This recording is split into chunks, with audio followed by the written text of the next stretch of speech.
Hello and welcome to the Vailrun Tapes. Every story here is true. It happened to a real person, and they wrote it down or said it out loud, so the rest of us would know. Tonight, I'll share a few of them with you. A lot of you come back here every night, and that means a lot to me. These stories stay with people. That's just what they do.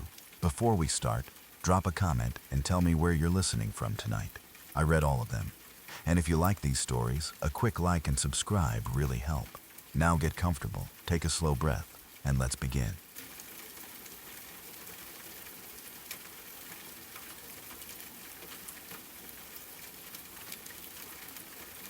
My parents have this house in the mountains. It is not the kind of place I would call completely remote, not in the middle of nowhere sense. There are decent people around, and during the summer it becomes a tourist hotspot. People come up there to escape the heat, rent cabins, visit little cafes, drive the scenic roads, and enjoy the kind of quiet that only feels peaceful when you know other people are somewhere nearby. During the busy season, the place feels alive. Cars move along the roads, lights shine from houses, and you can hear people outside late into the evening. But outside of summer, it is different. The area becomes much quieter. Not abandoned exactly, but empty enough that you start noticing how dark it gets at night.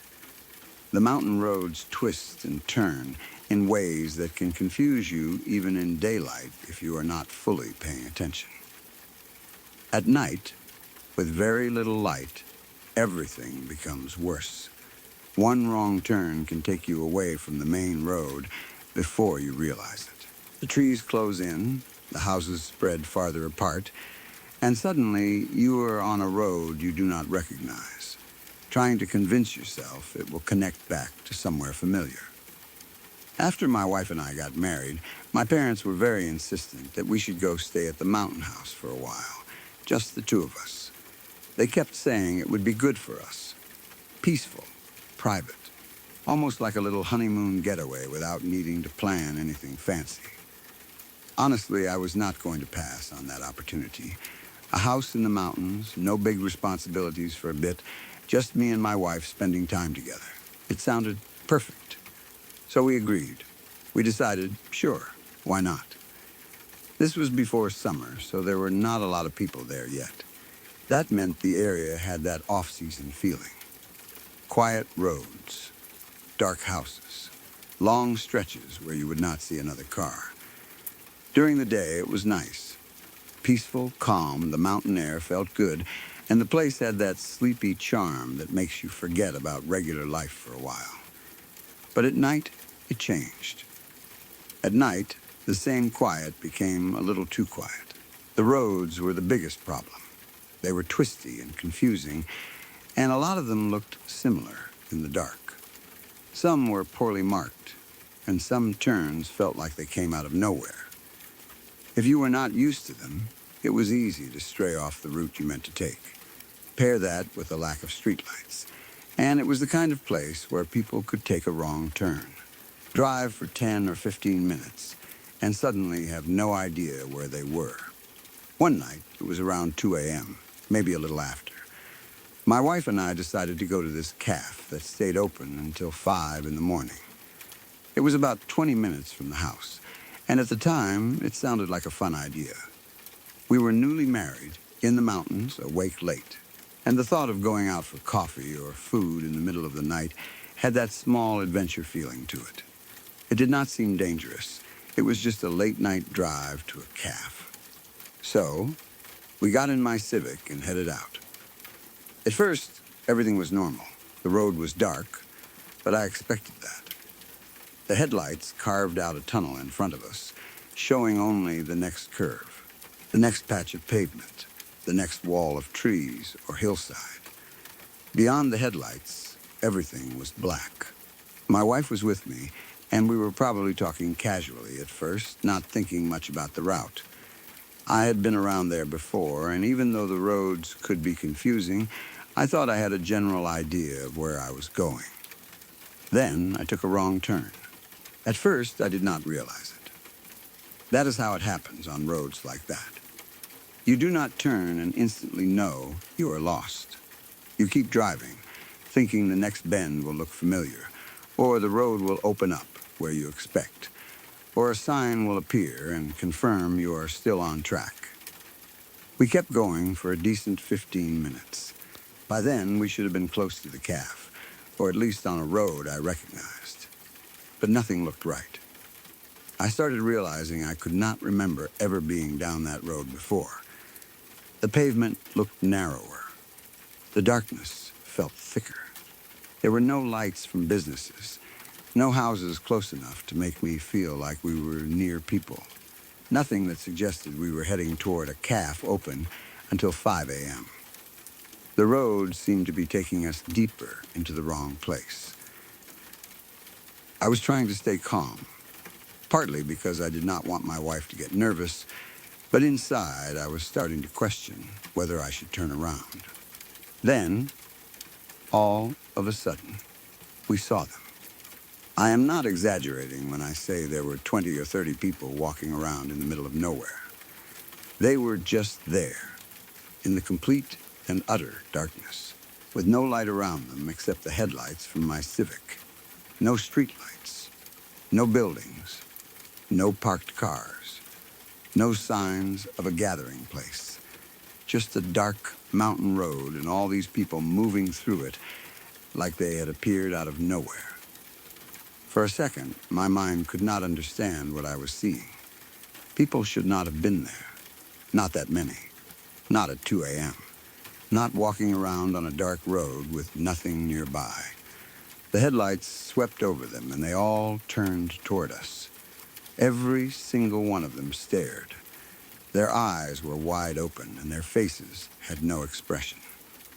That is what I remember most. Not anger. Not confusion, not surprise, not even curiosity. Just blankness, empty faces. They stood there or moved slowly, watching us pass like we were the strange thing, like we were the ones who did not belong there. Some of them had been walking in the same direction we were driving, but as our car passed, they slowly turned their necks to follow us with their eyes. It was not normal. People caught walking at night on a road usually react in a human way. They step aside, wave, look annoyed, look startled, or act like they do not want to be hit by a car. These people did not act like that. They did not scramble out of the way. They did not talk to each other. They did not make gestures. They just stared, slowly turning their heads as we passed, their eyes fixed on us with those blank faces. I was terrified. I was absolutely shitting bricks inside, but I stayed calm on the outside for my wife's sake. She was shaken up, and I could tell she was scared too. I did not want to make it worse by panicking out loud. So I tried to keep my voice steady and said, "I think we took a wrong turn." That was the safest thing to say. It sounded normal enough, like this was just a navigation mistake and not a nightmare scene unfolding in front of us. But in my head, everything was moving fast. Who were these people? Where did they come from? Were they part of some gathering? A cult? Tourists? Locals? Drunk people? Hikers? Why were they in the road at 2 a.m.? Why were they all staring without expression? Why were there no cars, no lights, no buildings, nothing? As we kept driving, I had to decide what to do. Part of me wanted to keep going. Maybe the road would loop back. Maybe we would hit a main road in another minute. Maybe turning around would mean driving back through all those people again, and I did not want that. But another part of me knew the road was getting worse. The pavement looked rougher, darker, more isolated. It felt like we were going farther into a place we should not be. I kept driving for maybe a minute or two after passing them. The road visibly started getting worse, and that decided it for me. I was not going deeper. Not with my wife in the car. Not at that hour. Not after seeing 20 or 30 blank-faced people standing in the dark with no explanation. I decided to turn the car around. In my head, I made a decision right then. If those people were malicious, I was not stopping for any reason. No matter what they did, no matter if someone stepped in front of the car, no matter if they waved, shouted, or tried to block us. I was not getting out. I was not rolling down the window. I was not stopping to ask directions. We were going back the way we came, and if something was wrong, I was going to get us out of there. I turned the car around and floored it. The whole time, my body was tense, waiting to see them again. I expected the headlights to catch the group, just like before. I expected them to still be there, still walking, still staring. I expected to drive back through that same horrible line of blank faces turning slowly toward us. I was ready for it, or at least I thought I was. But when we got back to where we had seen them, no one was there. No one. The road was empty. There were no people walking, no group on the shoulder, no bodies in the field or trees, no cars, no signs of movement. Nothing. The place where 20 or 30 people had been standing and walking only a few minutes before was completely empty, like they had never existed. That was worse than seeing them. If they had still been there, at least it would have meant they were people. Strange people, maybe dangerous people, maybe a group doing something weird in the middle of the night, but still people. The fact that they were gone made it impossible to understand. There were no buildings around. Nothing whatsoever. Nowhere obvious for that many people to go. No side road full of parked cars. No house party nearby. No lights in the distance. No trailhead. No bus. No explanation. My wife asked, "Where the hell did all those people go?" I did not answer. I just kept driving. I did not want to say what I was thinking, because I did not want to make it real. I kept my eyes on the road, hands tight on the wheel, trying to get us back to somewhere I recognized. My heart was pounding, but I forced myself to focus. The only thing that mattered was getting back to the house. The calf was no longer an option. Food, coffee, late-night adventure, none of that mattered anymore. We ditched the calf and went straight back. The drive back felt longer than it should have. Every curve made me tense up because I expected something else to appear in the headlights. I kept thinking about those faces, the wide eyes, the blank expressions, the slow way their heads turned. I kept thinking about the fact that we had passed 20 or 30 people in complete darkness, turned around within a couple of minutes, and found the road empty. When we finally got back to the house, I was relieved, but not in the way I would have been after a normal scare. It was not the kind of relief where you laugh afterward and say, "That was weird." It was the kind where you lock the door and still do not feel completely safe. The mountains outside felt different after that. The darkness beyond the windows felt deeper. The roads that had seemed confusing before now felt hostile, like they could take you somewhere you were not meant to go. I still remember those faces. That is what gives me chills even now. Not just the number of people, though that was strange enough. Not just the fact that they vanished, though that still makes no sense. It is the way they looked at us, devoid of expression, completely blank. Their faces did not match the situation. If someone saw a car unexpectedly on a dark road at 2 a.m., they should react somehow. But they did not. They just stared like they had been waiting, like they had no emotion at all. I have tried to explain it over the years. Maybe it was a group of people staying somewhere nearby, and we missed the building in the dark. Maybe there was a hiking trail or camp area we did not know about. Maybe they were tourists, drunk, or part of some late-night event. Maybe they stepped off the road into trees or a ditch before we came back through. Maybe the darkness and our fear made them seem stranger than they were. Maybe we misjudged the time it took to turn around, and they had enough time to leave. But those explanations never fully work. There were too many of them. They were too exposed in the headlights. There was nowhere obvious for them to go. And the way they stared still does not feel human to me. I am not saying they were ghosts. I am not saying they were some kind of cult or something supernatural. I do not know what they were. That is the problem. If I knew, the memory would not still bother me. My wife saw them too. That matters. This was not just me driving tired at night and imagining figures in the dark. She was there. She saw the people. She saw them staring. She saw the empty road when we came back. She was the one who asked where they had gone. We shared that fear in the car, even if I tried to stay calm for her. There is no comfort in knowing someone else saw it when neither of you can explain it. Sometimes I think the wrong turn itself was the scariest part. We were supposed to be going to a calf, something normal and simple. One mistake sent us down a road I did not recognize, into darkness, where a crowd of silent people appeared and vanished within minutes.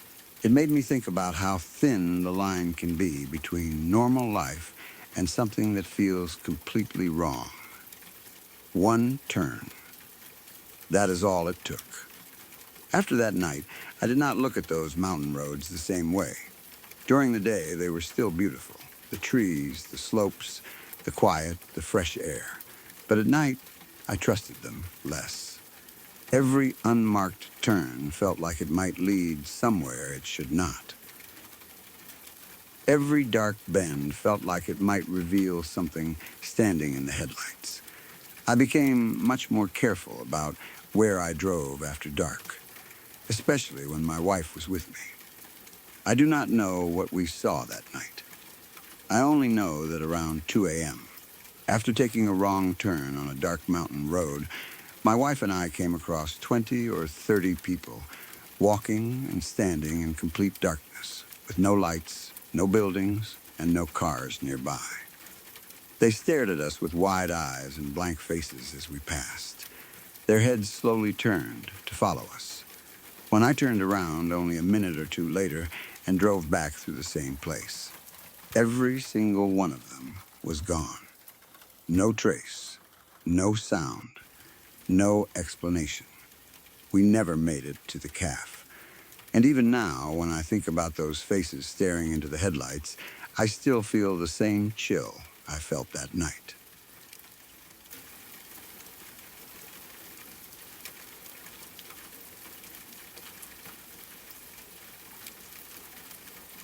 My mom used to tell us this story when we were kids, and no matter how many times I heard it, it never felt any less real or any less unsettling. It wasn't told like some made-up ghost story meant to scare children for fun. It was always told in a calm, serious way, like something that had actually happened and wasn't meant to be questioned. The way she spoke about it made it feel like a memory that had been passed down carefully, not something exaggerated or changed over time. It was about her father, Mike, a man she always described with a certain level of respect, almost like he carried something heavy with him even when he didn't talk about it. Mike was a full-blood Cherokee man, and he had lived a life that most people today can't really imagine. He had served in World War II, seen things overseas that he never fully spoke about, and came back home to a quieter life out in the country. The kind of place where there weren't many people, where land stretched out far and wide, and where you could go hours without seeing another soul. It was peaceful, but it was also the kind of place where strange things didn't always feel impossible. After the war, he made a living in simple ways. He worked as a guide for fishing and hunting, helping people who came out into the rural areas looking for something they didn't understand on their own. He knew the land better than most. He knew where the fish gathered, where the animals moved, and how to survive in a place where nature was stronger than anything else. It was honest work, and it kept him close to the land, which seemed to matter to him. One night, he had gone out to a pond to fish, It wasn't unusual for him. He often spent entire nights out there, sitting by the water with a small fire going, listening to the quiet sounds of nature. The world at night out there was different. There were no city lights, no constant noise, just the soft movement of wind through trees, the occasional splash of water, and the crackling of a fire. It was the kind of silence that most people would find uncomfortable. But for him, it was normal. He had been fishing all night, and sometime before dawn, he must have fallen asleep next to his fire. By the time morning came, the fire had burned down to nothing but glowing coals. The air would have been cool, the light just beginning to spread across the land, that early morning moment when everything feels still, like the world hasn't fully woken up yet. That's when he woke up. At first, nothing seemed out of place. He was lying there, the coals faintly glowing, the smell of smoke still hanging in the air. But then he realized something was different. He wasn't alone. On the other side of the fire, there was a man standing there. The man wasn't moving, wasn't making any noise. He was just standing there, looking at him, watching him. There was no sign of how long he had been there, or how he had approached without making a sound. Out in that kind of quiet environment, you would expect to hear someone coming from a distance, especially early in the morning when every little sound carries. But there had been nothing. The man smiled at him. That alone was strange enough. But what made it even more unsettling was the way the man looked. He was wearing a suit, not something you would ever expect to see out there in the middle of nowhere. People didn't dress like that in those parts, especially not out by a pond where someone had been fishing all night. It didn't fit. It felt wrong in a way that's hard to explain, like seeing something placed in the wrong setting where it clearly didn't belong. Still, Mike didn't panic right away. He had lived a life where staying calm mattered. He had seen worse things during the war, and he knew how to control his reactions. So, he greeted the man the way he would greet anyone else. The man said hello, calm and normal, as if nothing about the situation was strange at all. Mike responded the same way, returning the greeting and trying to make sense of why someone like that would be out there. He asked if the man was looking for a guide. It was a natural question for him to ask, considering that was how he made his living. Maybe this was just someone from outside the area who didn't understand where he was. The man said yes. There was nothing unusual in his tone. Nothing that immediately gave away that something was wrong. It was all very normal on the surface, which somehow made it even more unsettling. The man then asked if he could sit. Mike nodded.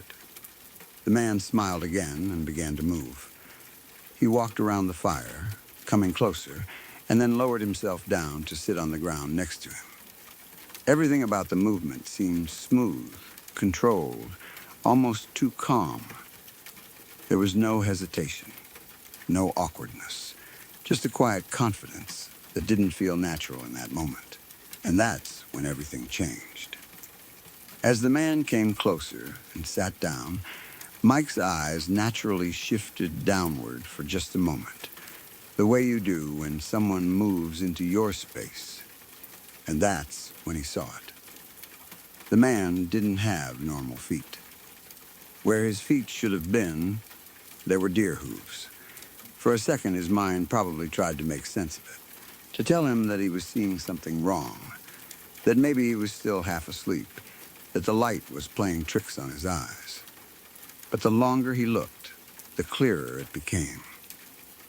There was no mistake. They were hooves. In that moment, everything inside him reacted at once. All the calm he had managed to hold on to disappeared instantly. The normal conversation, the polite exchange, all of it was gone, replaced by a sudden, overwhelming sense of terror. He screamed, not the kind of shout you give when you're surprised, but a full, uncontrolled scream that comes from pure fear. He jumped to his feet without thinking and ran. He didn't look back, didn't try to understand, didn't question anything. His body took over, and all he knew was that he needed to get away as fast as possible. He ran the entire way back to his house. It was about 2 miles, and he didn't stop. He didn't slow down. He just kept going, driven by something deeper than thought. By the time he reached home, he must have been exhausted, out of breath. But the fear didn't go away. He told his neighbors what had happened. Out in those kinds of communities, people didn't just ignore things like that. They didn't laugh it off or dismiss it right away. Whether they fully believed him or not, they took it seriously enough to act. They grabbed their rifles and shotguns, jumped into their trucks, and went back to the pond together. They expected to find something. Maybe the man. Maybe some sign that would explain what had happened. Maybe even something dangerous that needed to be dealt with. But when they got there, the man was gone. There was no one around. The fire had burned down even more. The area looked quiet again, almost like nothing had happened at all. For a moment, it might have felt like it had all been imagined. But then, they saw the ground. Around the fire, in the soft earth, there were prints. Not human footprints. Deer hooves. Clear enough that there was no confusion about what they were seeing.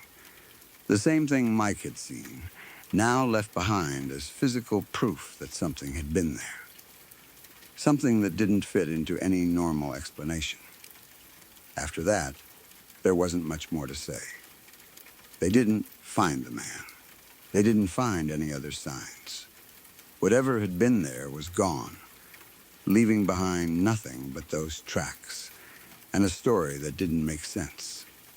My mom told us that story many times growing up, always the same way, without changing the details. She didn't tell it like something meant to scare us for fun. It was more like a piece of family history, something that had happened and simply existed, whether it made sense or not. As a kid, it scared me in a simple way. The idea of something that looked like a man but wasn't fully human, something that could appear out of nowhere and sit beside you like everything was normal. But as I got older, the story started to feel different. It wasn't just about fear anymore. It was about the unknown. There was something deeply unsettling about how normal the beginning of the encounter was. The polite greeting, the simple conversation, the way the man blended in just enough to seem human, until that one detail revealed everything. It made you think about how many things in the world might not be what they seem at first glance. I've thought about it a lot over the years, about what that man could have been, if man is even the right word, about why he was there, why he approached Mike, why he spoke so calmly. There are no clear answers, and maybe there never will be. But one thing that always stayed with me is how quickly everything shifted.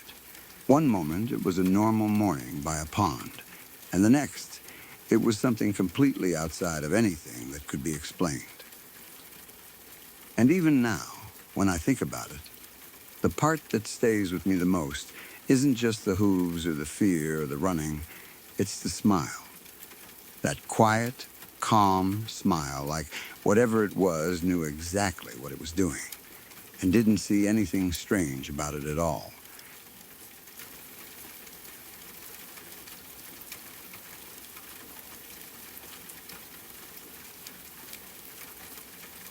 My mom killed herself when I was a teenager. That is a hard sentence to write, and even after all these years, it still feels strange to see it put so plainly. When someone dies that way, especially when it is your parent, the grief does not stay clean or simple. It gets tangled up with shock, anger, guilt, confusion, love, memory, and all the things you never got to say. It follows you through different stages of your life, changing shape as you get older, but never really disappearing. Before she died, my mom packed up as much of her stuff as she could and got rid of it. She did it so we would not have to deal with it once she was gone. I know, in one way, that was her trying to take care of us. Even in that state of mind, even with whatever pain she was carrying, she thought about the mess she might leave behind. She tried to make it easier. But there is something devastating about that, too. The idea that she was preparing to leave, sorting through her own things, deciding what we should not have to face afterward, is something that has stayed with me for a long time. I have always worried that she died not knowing that I loved her. That is the thought that has messed me up over the years more than almost anything else. I have wondered if maybe she thought I did not care. Maybe she thought I was angry. Maybe she thought I would be fine without her. Maybe she left this world believing something about my love that was not true. Those thoughts do not always make sense. But grief does not care about logic. When you lose someone without a real goodbye, especially someone who left by choice because they were in pain, the unanswered questions can eat away at you for decades. I am not into organized religion. My dad was not either. We were not the kind of family that used church language for everything or tried to fit grief into neat spiritual explanations. But my dad had his own way of showing love. Every year until he died when I was 25, he sent me things for every holiday.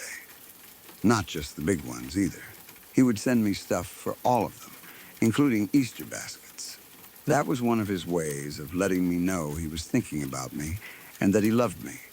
Those Easter baskets mattered more than they probably looked from the outside.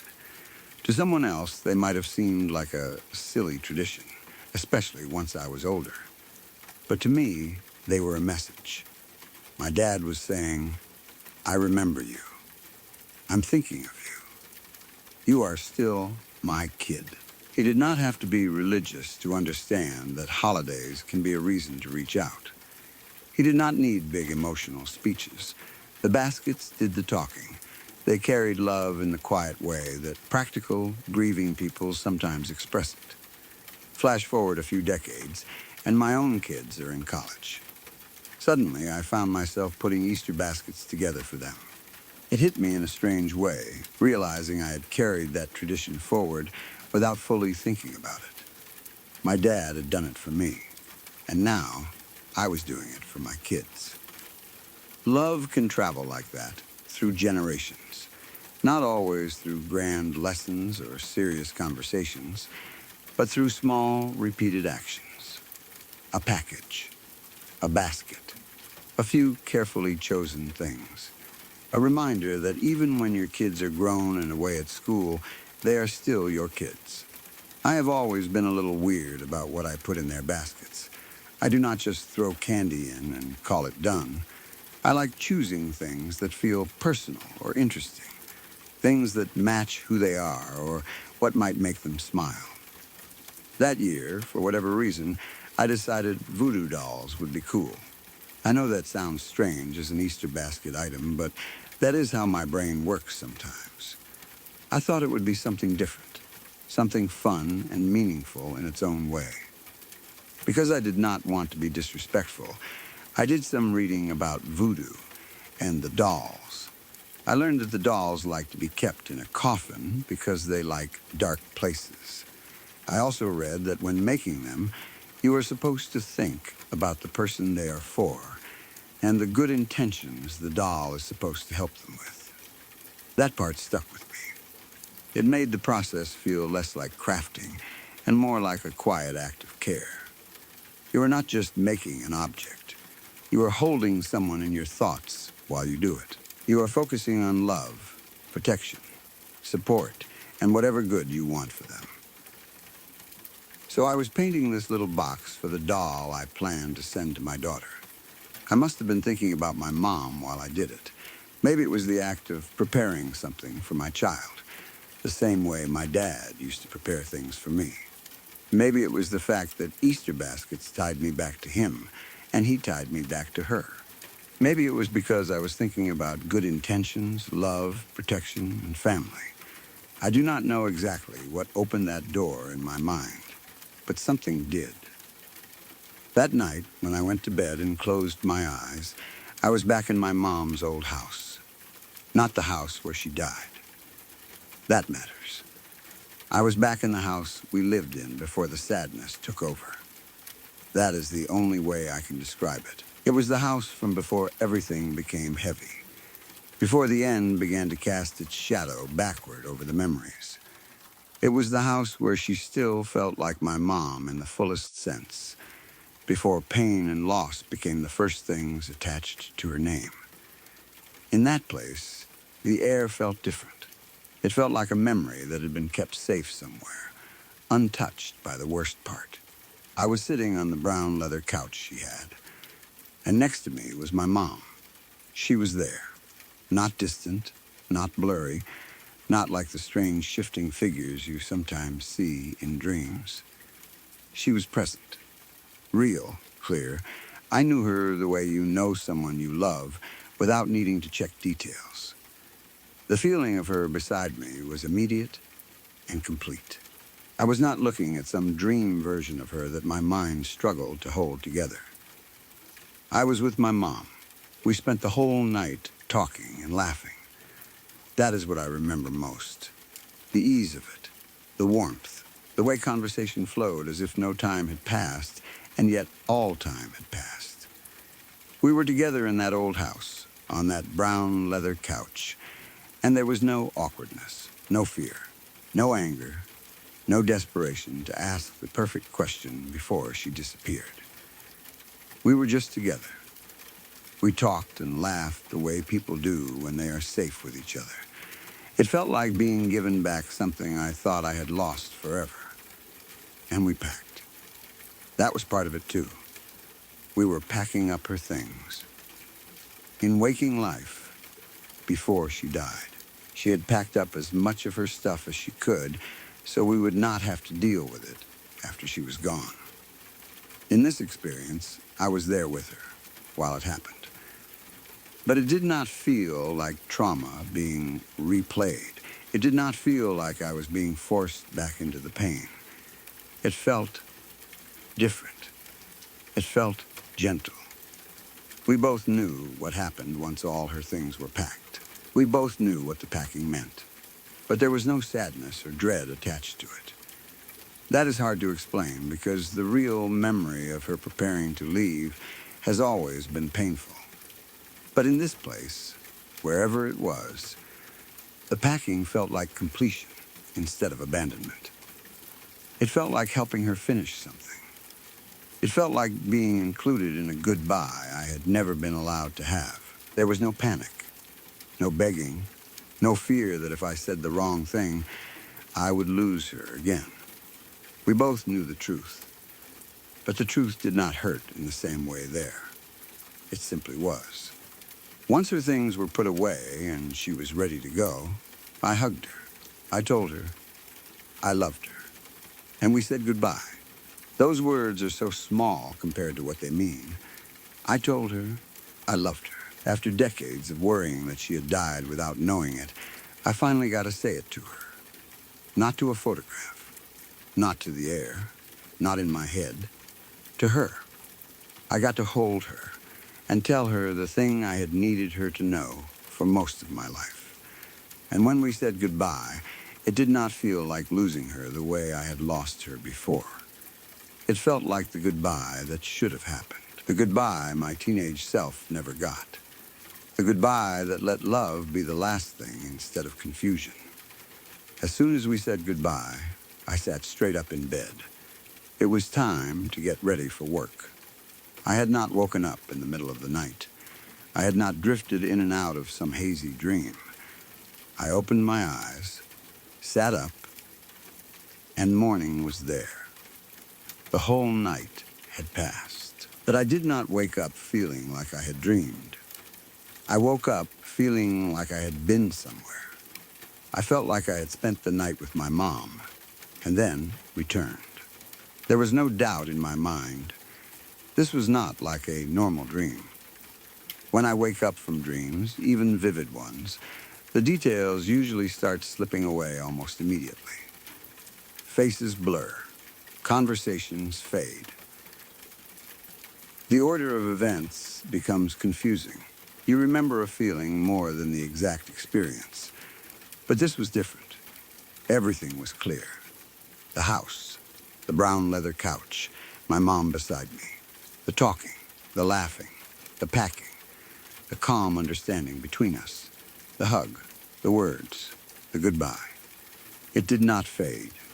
Several months later, I am still comfortable saying this was a memory, not a dream. I know how that sounds. I know people can say the brain creates powerful experiences when we are grieving, especially around anniversaries or emotional moments. Maybe someone could say that making the voodoo doll and thinking about good intentions brought my mom into my subconscious. Maybe my mind knew I needed closure and finally gave it to me in a form I could accept. Maybe I am not here to argue with anyone's explanation. But for me, the experience feels different from anything my sleeping mind has ever made before. It feels like something that happened. And it happened a few days before the 30th anniversary of her death. That timing matters to me. 30 years is a long time to carry a question. 30 years is a long time to wonder if your mother died knowing you loved her. 30 years is a long time to miss someone's voice and laugh until you are not even sure you can remember them correctly anymore. Then, just before that anniversary, I got a whole night with her. I got to sit with her in the house before the sadness. I got to laugh with her. I got to help her pack without fear. I got to hug her and tell her I loved her. I finally got to say goodbye. I cannot overstate what that means. It did not erase the grief. It did not undo what happened when I was a teenager. It did not give me back all the years without her. But it changed something inside me. It softened a place that had been tight and painful for most of my life. It answered a question I had asked in one form or another for decades. Did she know? Did she know I loved her? Maybe I still cannot prove what she knew then, but I know I told her now. I know I got the chance to say it in a way that felt real. And there was another gift, too. I can remember her laugh and her voice again. That is something I had lost a long time ago. People talk about missing a loved one's voice, but you do not realize how painful it is until the sound starts fading from memory. At first, after someone dies, you can hear them clearly in your head. You can remember the way they said your name, the way they laughed, the tone they used when they were teasing or tired or happy. But years pass, and the sound becomes harder to reach. You remember that you loved it, but not always the exact shape of it. For a long time, I could not really remember my mom's voice the way I wanted to. Now I can. I can remember her laugh again. I can remember what it felt like to hear her talk. I can remember the warmth of being with her before everything became defined by sadness. That alone feels like a miracle to me. Even if someone wants to call it a dream, it gave me something real. It gave me back a piece of her. I think about the strange path that led to it. My dad sending me Easter baskets for years as a way of showing love. Me carrying that tradition forward for my kids in college.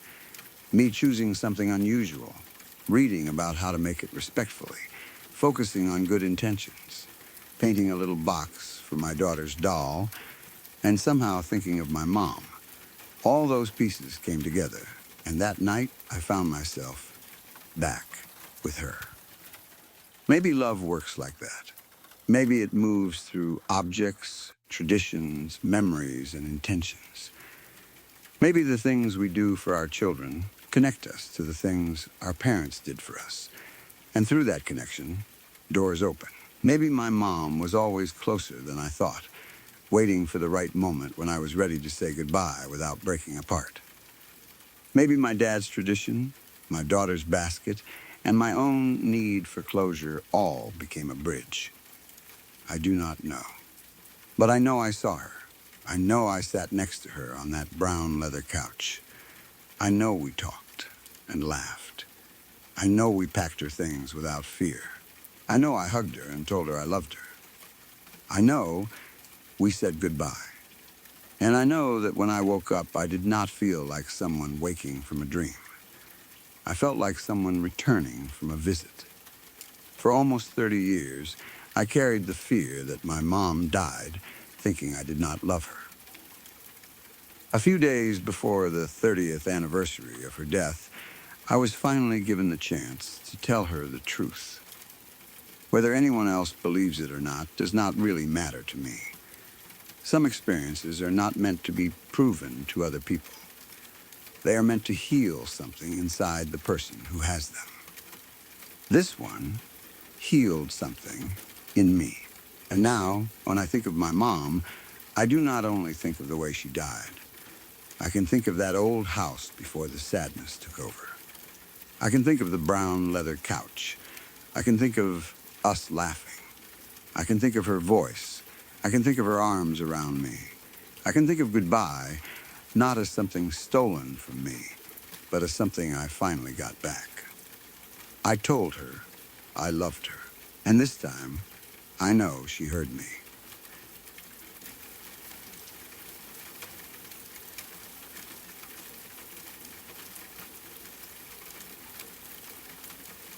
My friend and I decided to go for a late-night drive because everything in our lives felt like it was about to change. We were both getting ready to move out for the first time, stepping into something new and uncertain, and even though it was exciting, there was this quiet pressure sitting in the back of our minds. That kind of stress that doesn't shout at you, but just stays there, making everything feel heavier than it should. Back then, things were simpler in some ways. Gas was cheap, and you didn't have to think twice about getting in the car and just driving for an hour with no real destination. So that's exactly what we did. It felt like the easiest way to clear our heads. It was around midnight when we left. The streets were mostly empty, and the world had that calm, quiet feeling that only exists late at night. Streetlights stretched out along the road, casting long shadows that moved with the car as we drove. The radio was on, but not too loud, just enough to fill the silence without taking over the moment. We talked about random things at first, joking around, trying to keep things light. But every now and then the conversation would drift back to the future, where we were going to live, what things would be like, whether we were actually ready for it or just pretending to be. After driving around for a bit, we decided to head toward a park road that was pretty well known in the area. If you lived in Michigan, you probably knew it. Heinz Park stretched out for miles, winding through trees and quiet spaces that felt completely different from the rest of the city. During the day, it was a nice place. People walked there, biked, had picnics, but at night, it was something else entirely. Dark, quiet, almost too quiet. As we got closer to the entrance, I remember the feeling changing. It wasn't sudden at first, more like something slowly creeping in. The kind of feeling you don't notice right away, but then suddenly it's there, sitting in your chest. The conversation between us faded without either of us saying anything about it. The music felt louder somehow, even though it wasn't. The air inside the car felt different, heavier. When we reached the turn to enter the road, I slowed the car down. The headlights stretched forward into the darkness, barely lighting up the beginning of the road. The trees on both sides looked like tall shadows, their branches reaching over the road like they were closing it in. I don't know how to explain it properly, but something about it felt wrong. Not just a little uneasy, but deeply wrong in a way that made your body react before your mind could catch up. Before I could even say anything, my friend spoke up. He didn't laugh or joke like he normally would. His voice was serious, quiet. He said he didn't feel good about going down there, that he had a bad feeling. And the weird part was, I felt the exact same thing. It wasn't like one of us influenced the other. It was already there, sitting in both of us at the same time. I remember gripping the steering wheel a little tighter, just staring down that road, trying to convince myself it was nothing, that it was just because it was dark, because we were tired, because our minds were already stressed. But no matter how much I tried to explain it away, the feeling didn't go away. If anything, it got stronger. It felt like something inside me was telling me not to go forward. Not in a calm, logical way, but in a very clear, almost urgent way. So I made the decision. I turned the car around. Neither of us argued about it. There was no "are you sure?" or "come on, let's just go a little further." It was like we both knew, without needing to say it, that leaving was the right choice. As soon as the car turned away from that road, the feeling started to ease. Not completely, but enough that we could breathe a little easier. We didn't talk about it right away. We just kept driving. Eventually, the normal feeling started to come back. The tension slowly faded, and we started talking again, trying to brush it off like it was nothing. Just a weird moment. Something our minds made up. But even as we laughed and joked again, there was still something in the back of my mind that didn't sit right. A few days later, everything changed. That week, a girl my friend went to school with went missing. At first, it didn't seem real. Missing people were something you heard about on the news, not something that happened to someone connected to you. But as the days passed, it became more serious. People started talking about it more. There were posts, searches, questions with no answers. Then, a few weeks later, they found her. Her body was found in that park, in the same place we had almost driven into that night. When my friend told me, I felt this cold wave run through my entire body. It wasn't just shock. It was something deeper, something that made my stomach drop in a way I had never felt before. I couldn't stop thinking about that night, about how close we had come to going down that road, about how we both felt something was wrong, something we couldn't explain. And then the thoughts started. What if we had gone down that road? Would we have seen something? Would we have noticed anything out of place? Could we have helped somehow? Could we have stopped it? These questions kept coming back over and over again, and there was no way to answer them. No matter how much I thought about it, there was no clear answer, just possibilities. But then there was another side to it, a darker thought that I didn't want to admit, but it was there. What if we hadn't helped? What if we had become part of it?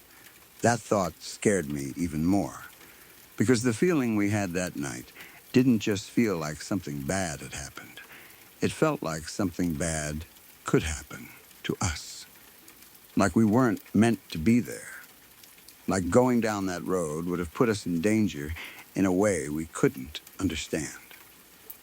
I started replaying that moment in my head again and again. The way the road looked, the way the trees seemed to close in, the silence that filled the car, the way both of us felt it at the exact same time. It didn't feel random anymore. It felt like something we were meant to listen to. People always talk about instincts, about gut feelings, but most of the time we ignore them. We tell ourselves they're just in our heads, that we're overthinking, that there's always a logical explanation. And maybe most of the time that's true, but sometimes it's not. Sometimes that feeling is the only thing standing between you and something you don't even realize is there. I don't know what would have happened if we had kept driving that night. I don't know if we would have seen something, or if we would have just passed through without noticing anything at all. I don't know if we could have changed anything, or if it was already too late. And I don't know if we were ever in real danger, or if our minds just made it feel that way. But what I do know is that every part of me that night was telling me not to go down that road. And I listened. Even now, years later, I still think about it. About how close we came to making a different choice.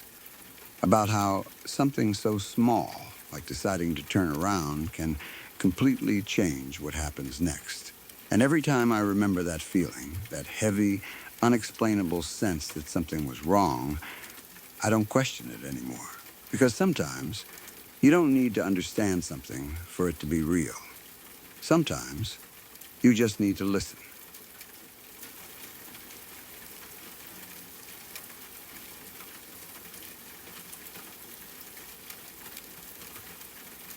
I had a buddy who owned a really smart Australian Shepherd.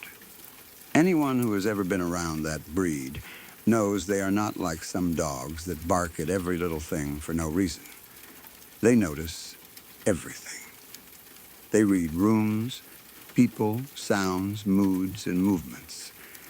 They are alert in a way that feels almost too human sometimes. His dog was like that. He was sharp, protective, and very aware of whatever was happening around him. My friend used to tell me something strange about him. He said the dog would often growl at the door to his bedroom. Not just bark once and wander away, not whine because he wanted out, but stand there and growl at the door like there was someone on the other side of it. The first few times my buddy told me that, I did not take it too seriously.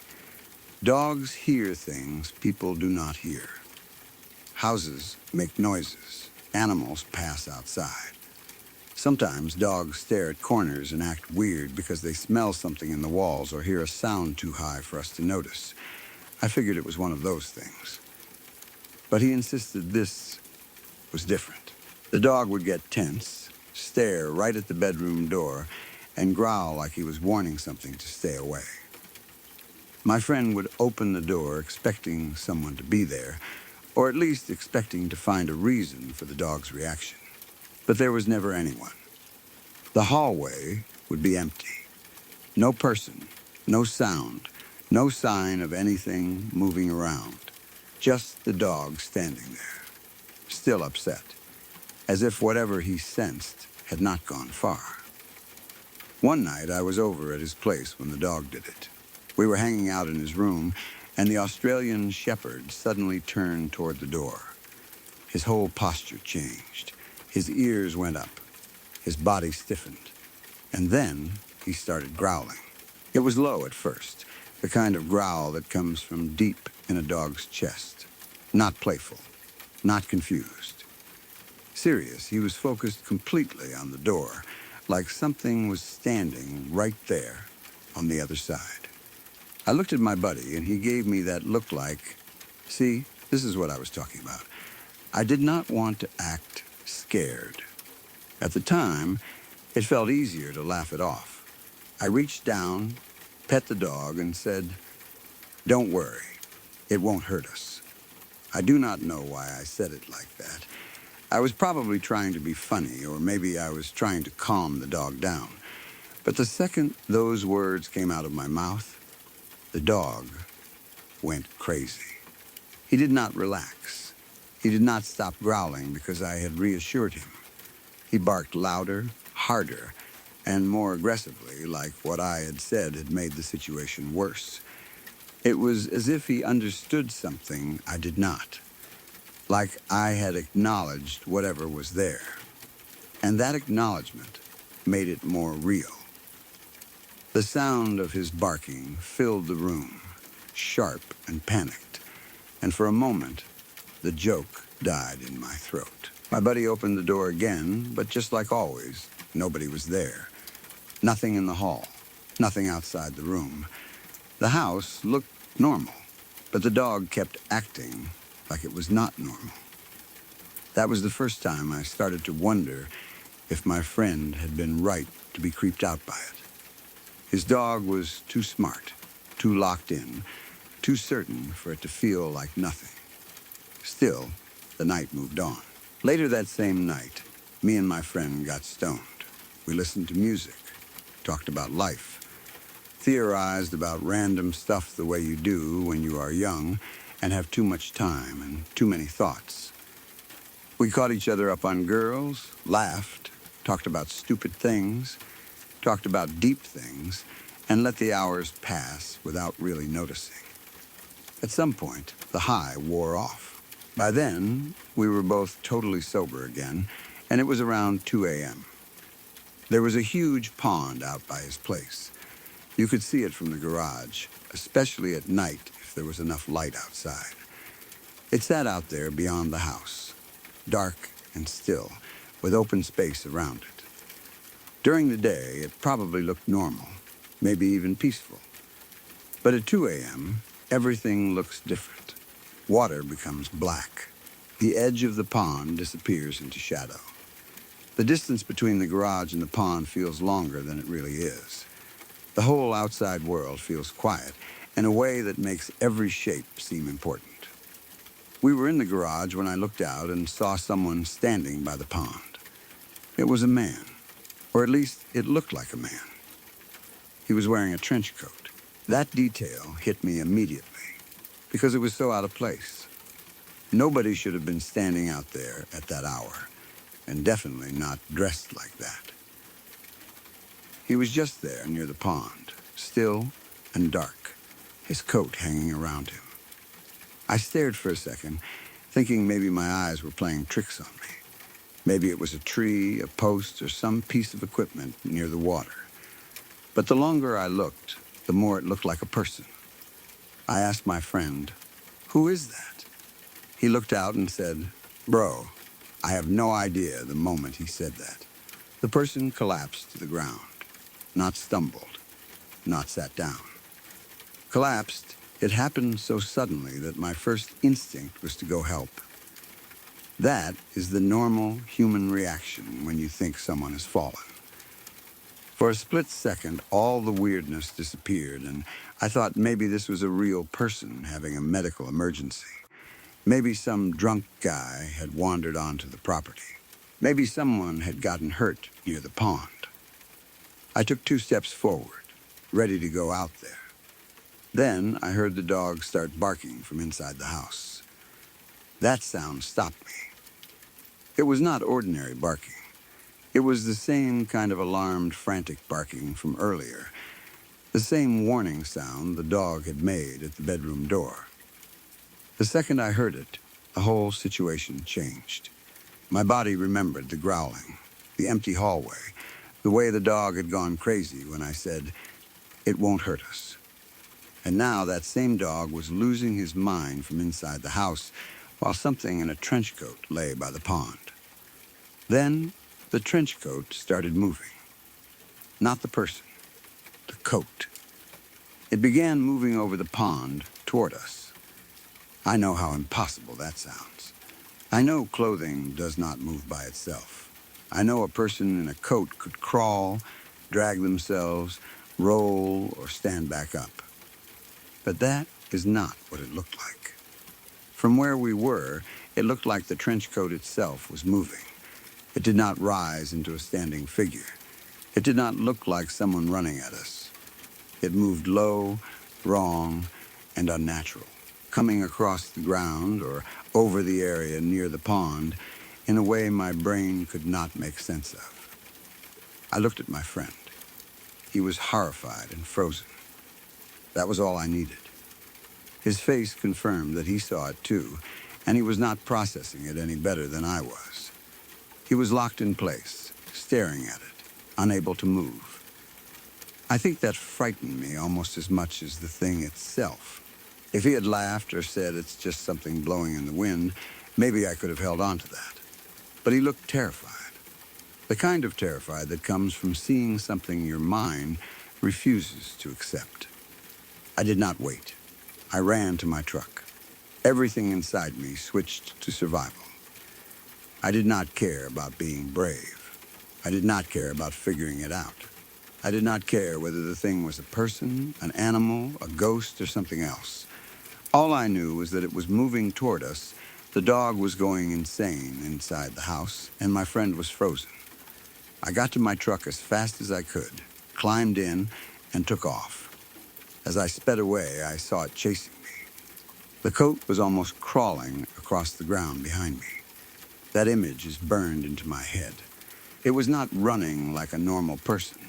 It was not moving the way a body should move. It was low and fast, dragging or crawling in this horrible way, like the shape of a man had collapsed and only the coat remained animated. I kept driving, and it was still coming, following me as I pulled away. The road, the headlights, the pond, the garage. Everything blurred together because my only thought was to get distance between myself and that thing. I did not stop until I was far away. I do not remember every second after that. Fear does strange things to memory. I remember the dog barking. I remember the shape by the pond. I remember asking my friend who it was. I remember his voice saying he had no idea. I remember the collapse. I remember taking 2 steps to help. I remember the coat moving. I remember my friend's face. I remember the truck. I remember looking back and seeing the coat crawling after me. Those pieces are clear. The rest is mostly panic. The worst part is that the whole night felt connected. If we had only seen the trench coat figure by itself, it would still have been terrifying. But the dog had been warning us earlier. The dog had been growling at the bedroom door before anything happened outside. And when I tried to reassure him by saying it would not hurt us, he reacted like I had said the exact wrong thing. Then later, when the figure collapsed and started moving toward us, the dog started barking from inside the house at the exact moment I almost walked toward it. I have thought about that so many times. What if the dog saved us? What if I had kept walking? What if I had gone out there thinking I was helping a person and gotten too close before realizing it was not a person at all? That dog barking snapped me out of my first instinct. It made me stop and see the situation differently. Maybe he sensed whatever that thing was long before we saw it. Maybe he had been growling at it behind the bedroom door earlier, or at something connected to it. Maybe he knew it was not safe. I do not know what the trench coat thing was. Maybe someone would say it was a person playing a prank. But who would stand by a pond at 2 a.m.? In a trench coat, collapse when noticed, then crawl after a truck. And how would they move like that? Why would the dog have been so worked up before we ever saw the figure? Maybe it was an animal tangled in fabric. But it looked like a person standing there first. It had presence. It had height. It stood by the pond like someone waiting. Then it collapsed, and the coat moved toward us. None of that fits an animal. Maybe we were still high, someone might say. But by then, we were sober. Hours had passed. We were not hallucinating. We both saw it. My friend saw it before it collapsed. He saw it move. He froze because he saw the same thing I did. And the dog reacted too, which makes it feel even less like something inside our heads. The pond is what makes the memory feel even more wrong. Water at night already has a strange feeling to it, especially when it is out in the dark away from the house. A figure standing near water at 2 a.m. is creepy enough. But watching that figure collapse and then somehow move towards you across that space makes it feel like something from a nightmare escaped into real life. It was not dramatic in a movie way.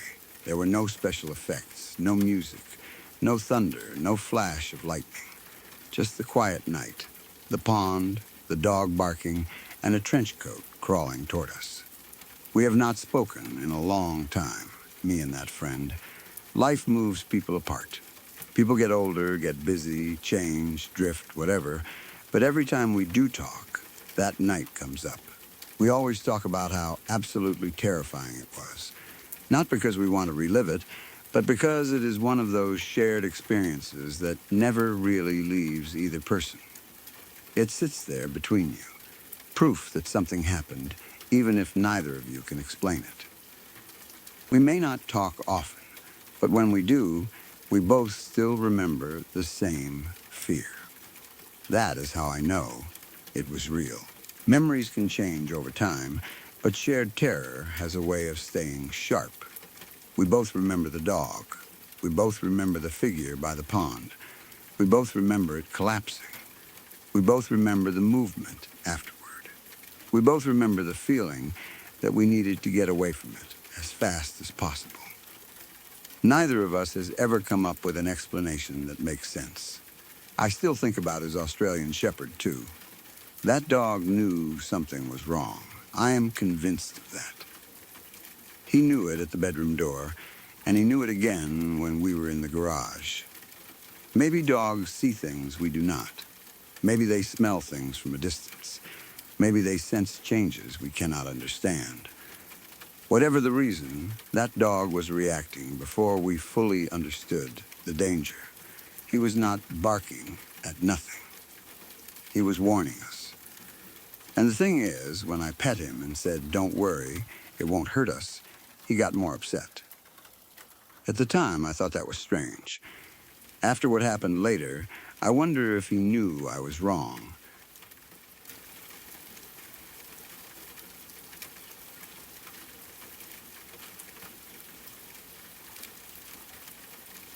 Quick pause, then we're right back. A lot of people watch one story and leave, but some stick around. They hit subscribe and come back every night. If you want to be one of them, the button's right there.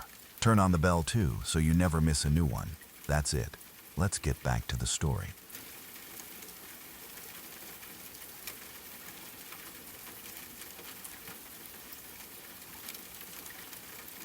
One night, about 8 years ago, I woke up because I had to pee. It was around 3 a.m. On a summer night, the kind of night where the house feels still, the air feels heavy, and everything outside looks like it has been washed in black ink. I was on the second floor, and before going back to bed, I found myself looking out the window. I do not even remember why I paused there for so long. Maybe I was still half asleep. Maybe the quiet outside caught my attention. Maybe I was just standing there, letting my eyes adjust to the dark. From that window, I could see the trees outside, all blackened and layered in shadow.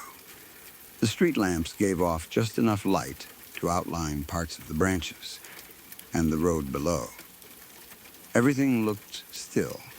The trees were dark shapes against an even darker sky, and the pools of light from the street lamps made the rest of the world seem deeper and quieter. It was one of those moments where nothing is happening.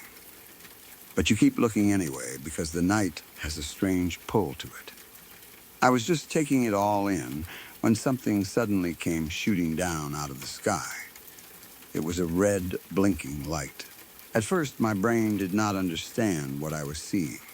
It moved so fast that it did not fit anything I knew. 1 second, the sky was empty, and the next, this red, blinking light came down at an impossible speed, like it had dropped straight out of the darkness. It was not drifting like a plane. It was not floating down slowly like a flare. It was not moving in a normal diagonal path, the way aircraft usually do. It came shooting down fast, far faster than anything I expected to see in the sky over my neighborhood at 3 a.m. Then it stopped. It just stopped and hovered. That was the part that made my body go cold. If it had kept moving, maybe I could have told myself it was an aircraft, a drone, a meteor, or some kind of object falling through the sky. But it did not fall. It did not continue forward. It did not arc away. It came down at what I can only describe as an unreasonable speed, then stopped as if physics did not matter to it. It hovered in the sky, perfectly still except for the blinking red light. It looked to be about 3 miles away from where I was. I cannot say that with perfect accuracy, of course, because distance at night is hard to judge, especially when all you are seeing is a light. But that was my best guess at the time. From the ground, it seemed to be about as high as small aircraft fly, something like the height of a Cessna or another little plane. It was low enough that I did not think I was looking at a satellite or something way up in the atmosphere, but high enough that it was clearly in the sky and not attached to any tower or building. The light blinked solid red, like a brake light red. Blink, blink, blink. It was not a soft red. It was not orange. It was not the kind of faint navigation light you sometimes see on aircraft in the distance. It was a strong red, a very clear red, and it blinked in a steady way while it hovered there. I stood at the window, staring at it, completely dumbfounded.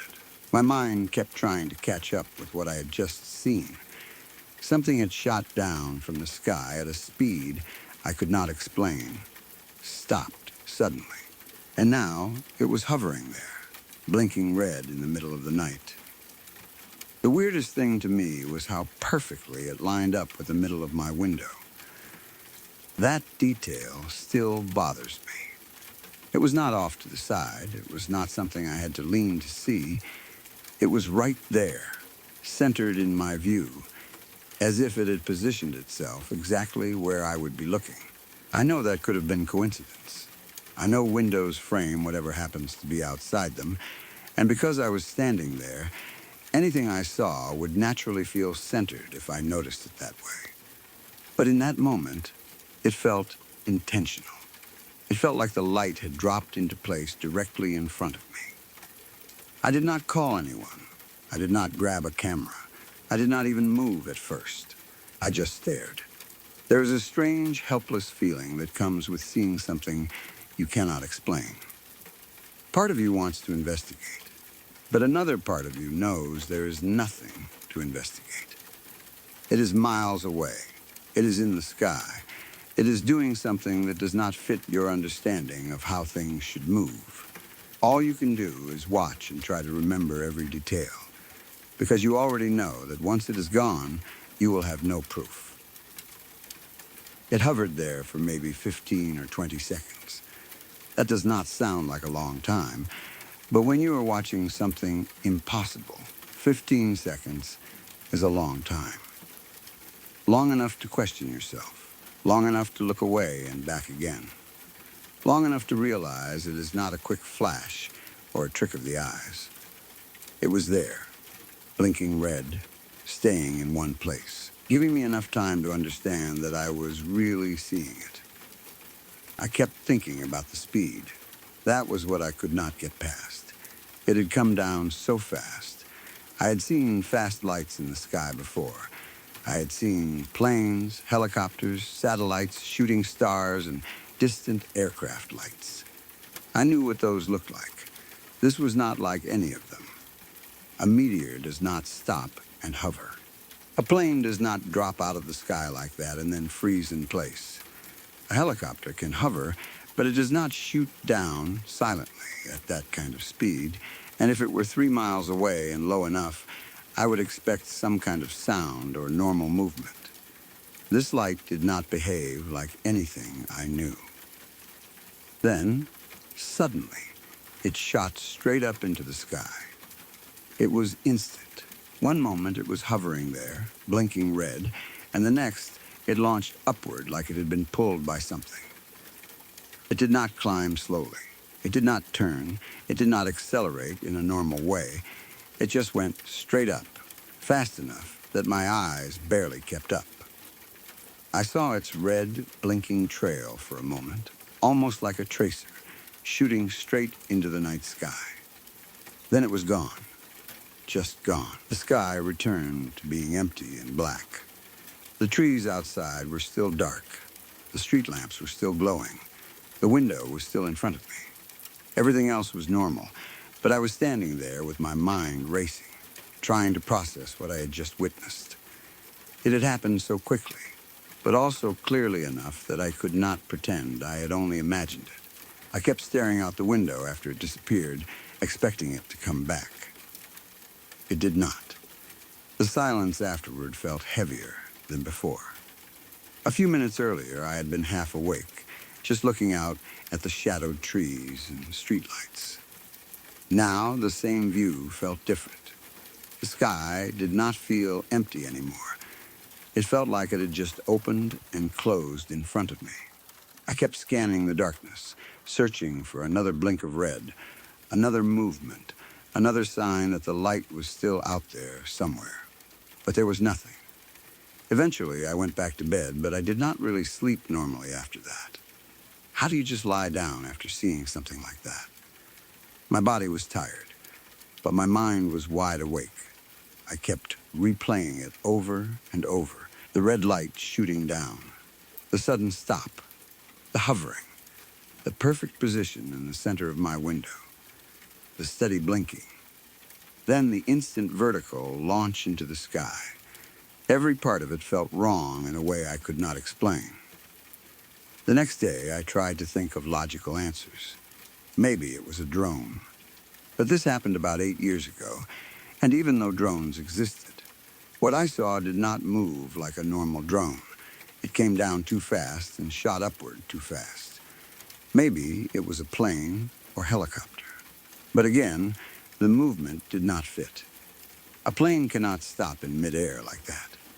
A helicopter can hover, but not after dropping from the sky at that speed, and not without some kind of sound or visible shape. Maybe it was a flare, but flares do not shoot down, hover in place for 15 or 20 seconds, then shoot straight up and vanish. Maybe it was a meteor or some kind of atmospheric object. But meteors do not stop and blink red like brake lights. Every explanation fell apart. The closest thing I could say was that it looked like a UFO, not necessarily in the little green men sense, but in the literal sense. It was an unidentified flying object, a light in the sky that behaved in a way I could not identify. I do not know what it was. I do not know where it came from or where it went. I do not know whether anyone else saw it. It happened at 3 a.m., so most people were probably asleep. Maybe I was the only one standing at a second-floor window at the exact right moment to see it. That thought bothers me, too. What are the odds that I would wake up to use the bathroom, pause by the window, and look out at that exact moment? If I had stayed in bed, I would have missed it. If I had gone straight back to sleep, I would never have known it happened. If I had looked away for even a few seconds, I might have missed the whole thing. It felt like the timing had lined up too perfectly. I am not saying it was there for me, but it is hard not to wonder why I happened to be looking out that window at the exact moment it dropped out of the sky. The image has stayed with me for years. I still think about it all the time. Not every day, but often enough that it never fully leaves. Sometimes I will see a red light on a tower or a plane blinking in the distance, and my mind goes right back to that night. I remember the exact shade of red, like a brake light, blinking against the dark. I remember how still it was while it hovered. I remember how fast it moved when it shot upward. I remember standing there, frozen, trying to understand something that did not care whether I understood it or not. I also remember the feeling of seeing it centered in the window. That is one of the strangest parts to describe because it is not evidence of anything by itself. But it felt important. It made the whole scene feel staged, almost like the window was a frame and the light had positioned itself inside it. I was looking through that frame at the black trees and the street lamps, and then this red light appeared exactly in the middle of it, as if the night had placed it there for me to witness. Maybe it was nothing extraordinary. Maybe there is some explanation I do not know. Maybe someone with knowledge of aircraft, drones, weather phenomena, or military technology could tell me what it was. I have considered that. But I know what I saw. And I know it moved faster than anything I have ever seen in the sky. It came down at an unreasonable speed, hovered silently for 15 or 20 seconds, blinked red, then shot straight up and vanished like it had been pulled out of the world. That is not normal. At least, it is not normal in the physical world I know. I sometimes wonder if seeing it changed the way I look at the sky. Before that, the night sky was mostly background. Stars, clouds, planes, distant lights. After that, I became more aware of how much can happen above us while we are not looking. Most nights, people are asleep or staring at phones or focused on whatever is happening inside their homes. The sky is there, huge and dark, and we barely watch it. Maybe strange things happen more often than we realize, and most of us simply miss them. That night, I did not miss it. I woke up to pee, looked out my second-floor window, and saw a red blinking light shoot down from the sky, stop in midair about 3 miles away, hover at small aircraft height, blink red like a brake light for 15 or 20 seconds, then blast straight up into the night and vanish, leaving only a brief red trail behind it. I have no proof. I have no explanation. But 8 years later, I still remember it clearly, and I still think about it all the time.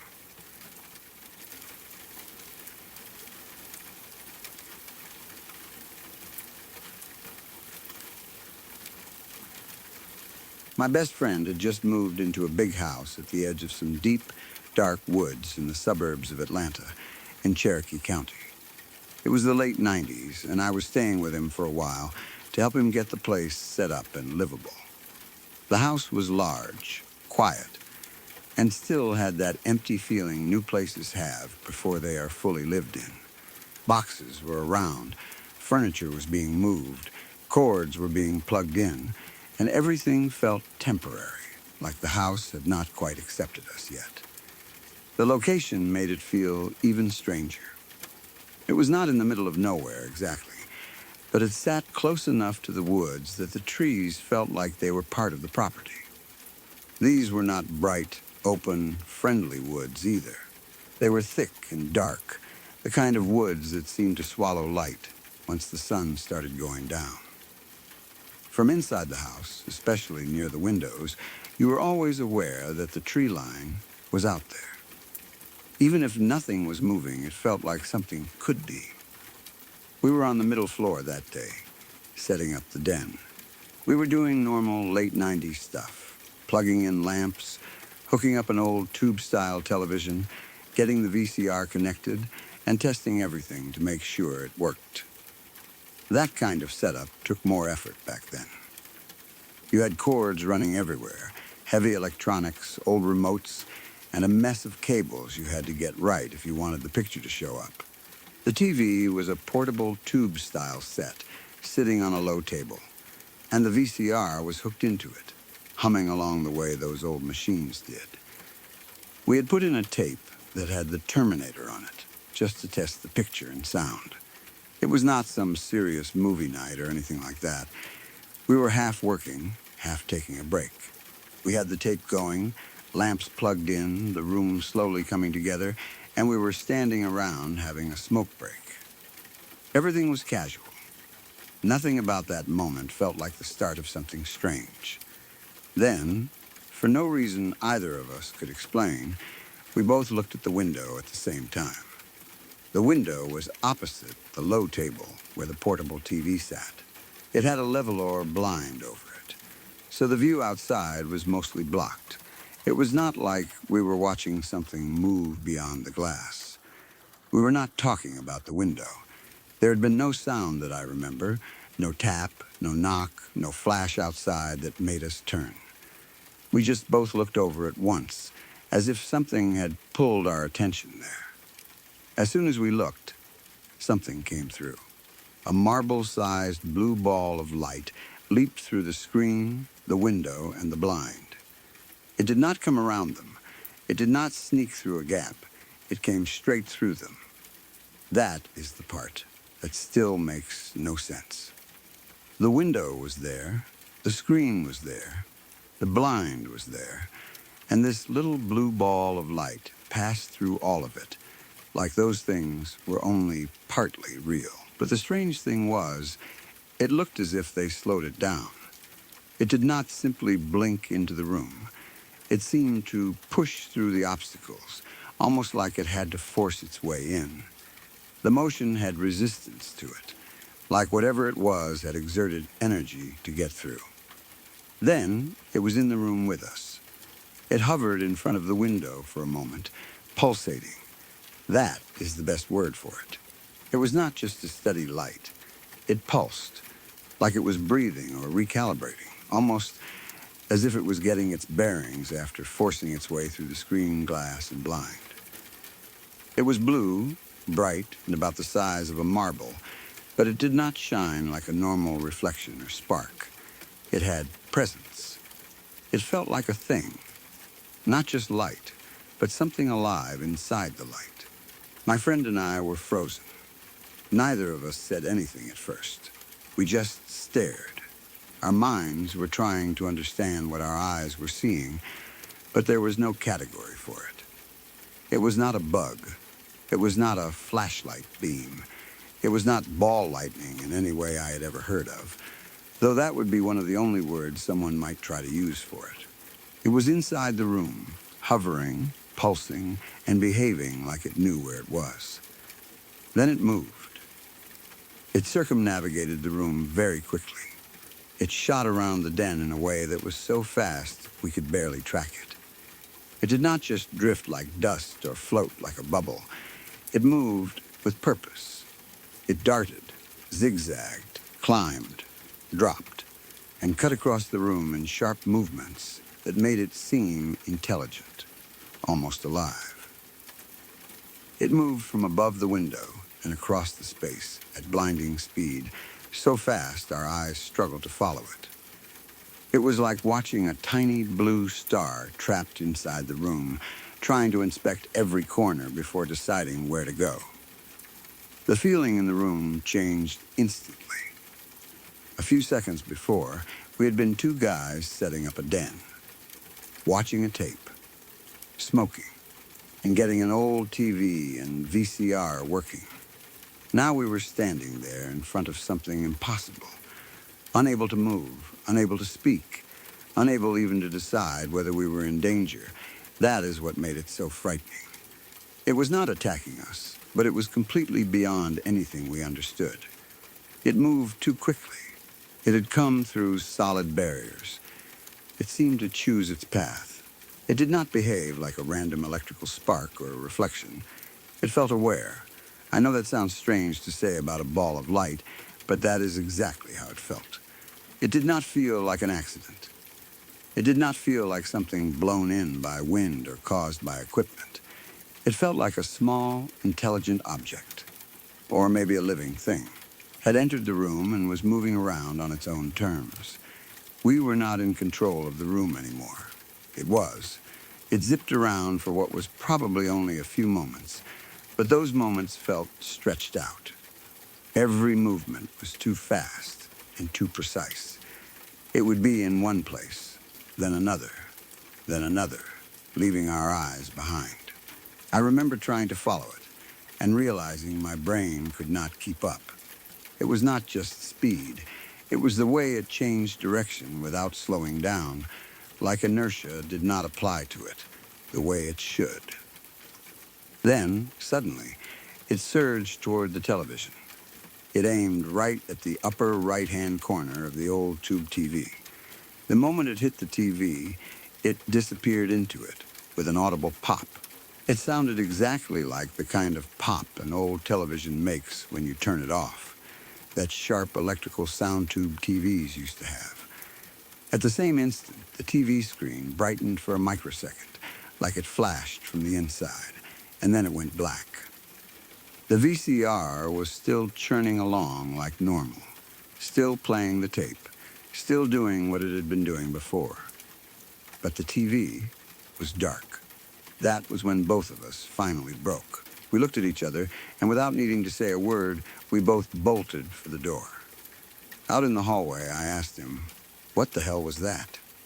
He said, "I have no idea. That was all either of us had. No explanation, no theory, no clever joke to make the fear smaller." We stood there in the hall for a couple of minutes, trying to figure out what we had just witnessed. We were both shaken. It helped that we had both seen it, because at least neither of us had to wonder if we were crazy. But in another way, that made it worse. If only one of us had seen it, maybe the other could have talked him down. Maybe it could have been dismissed as a trick of the eyes. But we both saw the same blue ball of light come through the window and, blind, hover, circle the room, and disappear into the TV. After a few minutes, we calmed down enough to look back into the den. Everything looked normal. That was somehow unsettling, too. The room had gone back to being just a room. The window was still there with the blind over it. The low table was still there. The VCR was still playing. The lamps were still plugged in. There was no smoke, no broken glass, no scorch mark on the wall, no obvious sign that something had just flown around the room. If someone had walked in right then, they would have had no idea anything had happened. The VCR was still whirring and playing the tape, but the TV remained dark. We stepped back into the room carefully, both of us glancing nervously at the window. I think we were both half expecting the blue light to come back through again. The window felt different now. Before, it was just a window covered by a blind. Afterward, it felt like a doorway something had used. Even though the screen, glass, and blind were still there, I could not stop thinking about the way the light had passed through them, as if they were obstacles but not barriers. My friend found the remote for the TV and tried to turn it back on. Nothing happened. The TV stayed dark. I checked the wall socket where it was plugged in, but everything looked normal. The plug was in place. The outlet seemed fine. The VCR was still running, which meant power was getting where it needed to go. There was no obvious electrical failure in the room. The only thing affected seemed to be the television, the exact thing the blue light had vanished into. I unplugged the TV, leaving the VCR plugged in and still whirring audibly. My friend told me to plug it back in, so I did. He tried the power button on the remote again. This time, the old TV flashed back to life. The screen illuminated normally, and the image returned like nothing had happened. But something had changed. From then on, there was a burn spot on the upper right corner of the screen, right where the blue ball of light had entered. It looked almost like the kind of mark you might see if someone had stuck a magnet to the screen, the way old tube TVs could get distorted or stained. It was not something we imagined. It stayed there. That mark made the whole thing even harder to dismiss, because it was physical. It was a leftover sign. The light had gone into the TV at that exact spot, the screen had popped and gone black, and after we got it working again, there was a permanent-looking mark there. We never did figure out what happened. I have thought about it many times over the years. I know people might hear the story and say it was ball lightning, static electricity, some kind of electrical discharge, or maybe a problem with the old TV. Maybe that is true. Maybe there's some rare natural explanation that fits. But I have never heard of anything that explains all of it. A marble-sized blue light coming through a screen, a window, and blinds. Hovering in the room. Pulsating, flying around at impossible speed like it was searching or thinking. Then diving into the upper corner of a TV with a pop, shutting it off, and leaving a burn mark. That is a lot to explain. And the timing still bothers me, too. Both of us looked at the window at the same time before it came through. Neither of us knew why. It was like the light had announced itself somehow, not with sound, but with attention. Something made us look. If we had not looked at that exact second, we might have missed the moment it entered. We might only have seen it already hovering in the room. Or maybe we would have heard the pop and never known where it came from. But we both turned and watched it come in. That made it feel even more deliberate. The house itself already had a strange atmosphere because of where it sat, right at the edge of those woods. I do not know if the woods had anything to do with it. Maybe not. Maybe the location is just part of the memory because the whole setting felt eerie. A big house, not fully set up yet, late 90s electronics, deep dark woods outside, an old tube TV playing The Terminator, and then a blue light forcing its way through the window into the den. It sounds like something from a movie, but it happened in real life, right in front of both of us. The strangest part is how alive it seemed. That is what I always come back to. If it had just been a flash, maybe I could call it electrical. If it had just gone into the TV, maybe I could call it a surge. But it hovered first. It pulsed. It seemed to recover after coming through the window. Then, it moved around the room in a way that looked aware. It was not random. It did not bounce off walls like a trapped insect or float aimlessly like dust. It circled, darted, chose a direction, and then entered the TV at a very specific point. I do not know what it was.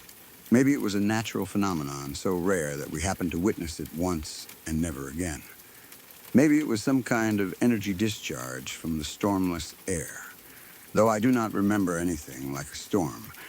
Maybe it had something to do with the old electronics, the TV, the VCR, or the wiring in that new-to-him house. Maybe it came from outside, from the woods, from the air, from somewhere we do not understand. I cannot say. But I know what we saw. We saw a blue ball of light about the size of a marble come through a window, screen, and level or blind. Hover in front of us, pulse like it was catching itself, zip around the room at blinding speed, then shoot into the upper right-hand corner of an old tube TV with a loud pop. The screen flashed, went black, and after we got it working again, a burn-like mark remained exactly where it had gone in. My friend saw it too. That is the part that keeps the memory anchored. We both froze. We both ran. We both stood in the hallway asking what the hell had happened. We both went back in and checked the TV. We both saw the mark afterward. It was not a dream, not a trick of one person's eyes, not a story that grew over time from something small. It was a shared event, sudden and impossible. Even now, I can still picture that little blue light hovering in front of the window, pulsing like a living thing. And I can still hear that pop.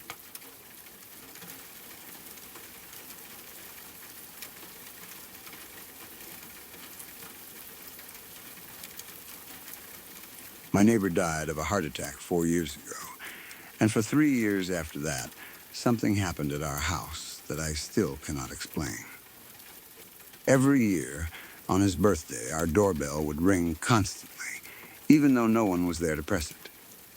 He had been more than just a neighbor to us. He was a close friend. He spent a lot of time around our house, and before he passed, he helped us with a lot of renovations. He was the kind of person who became part of the household in a way, not by living there, but by leaving his work and presence in the walls, the rooms, and the little details of the place. When someone helps fix your home, they become tied to it. You remember them when you see the things they worked on. You remember conversations, jokes, tools lying around, half-finished projects, and the comfort of having someone dependable nearby. Then one day, he was just gone.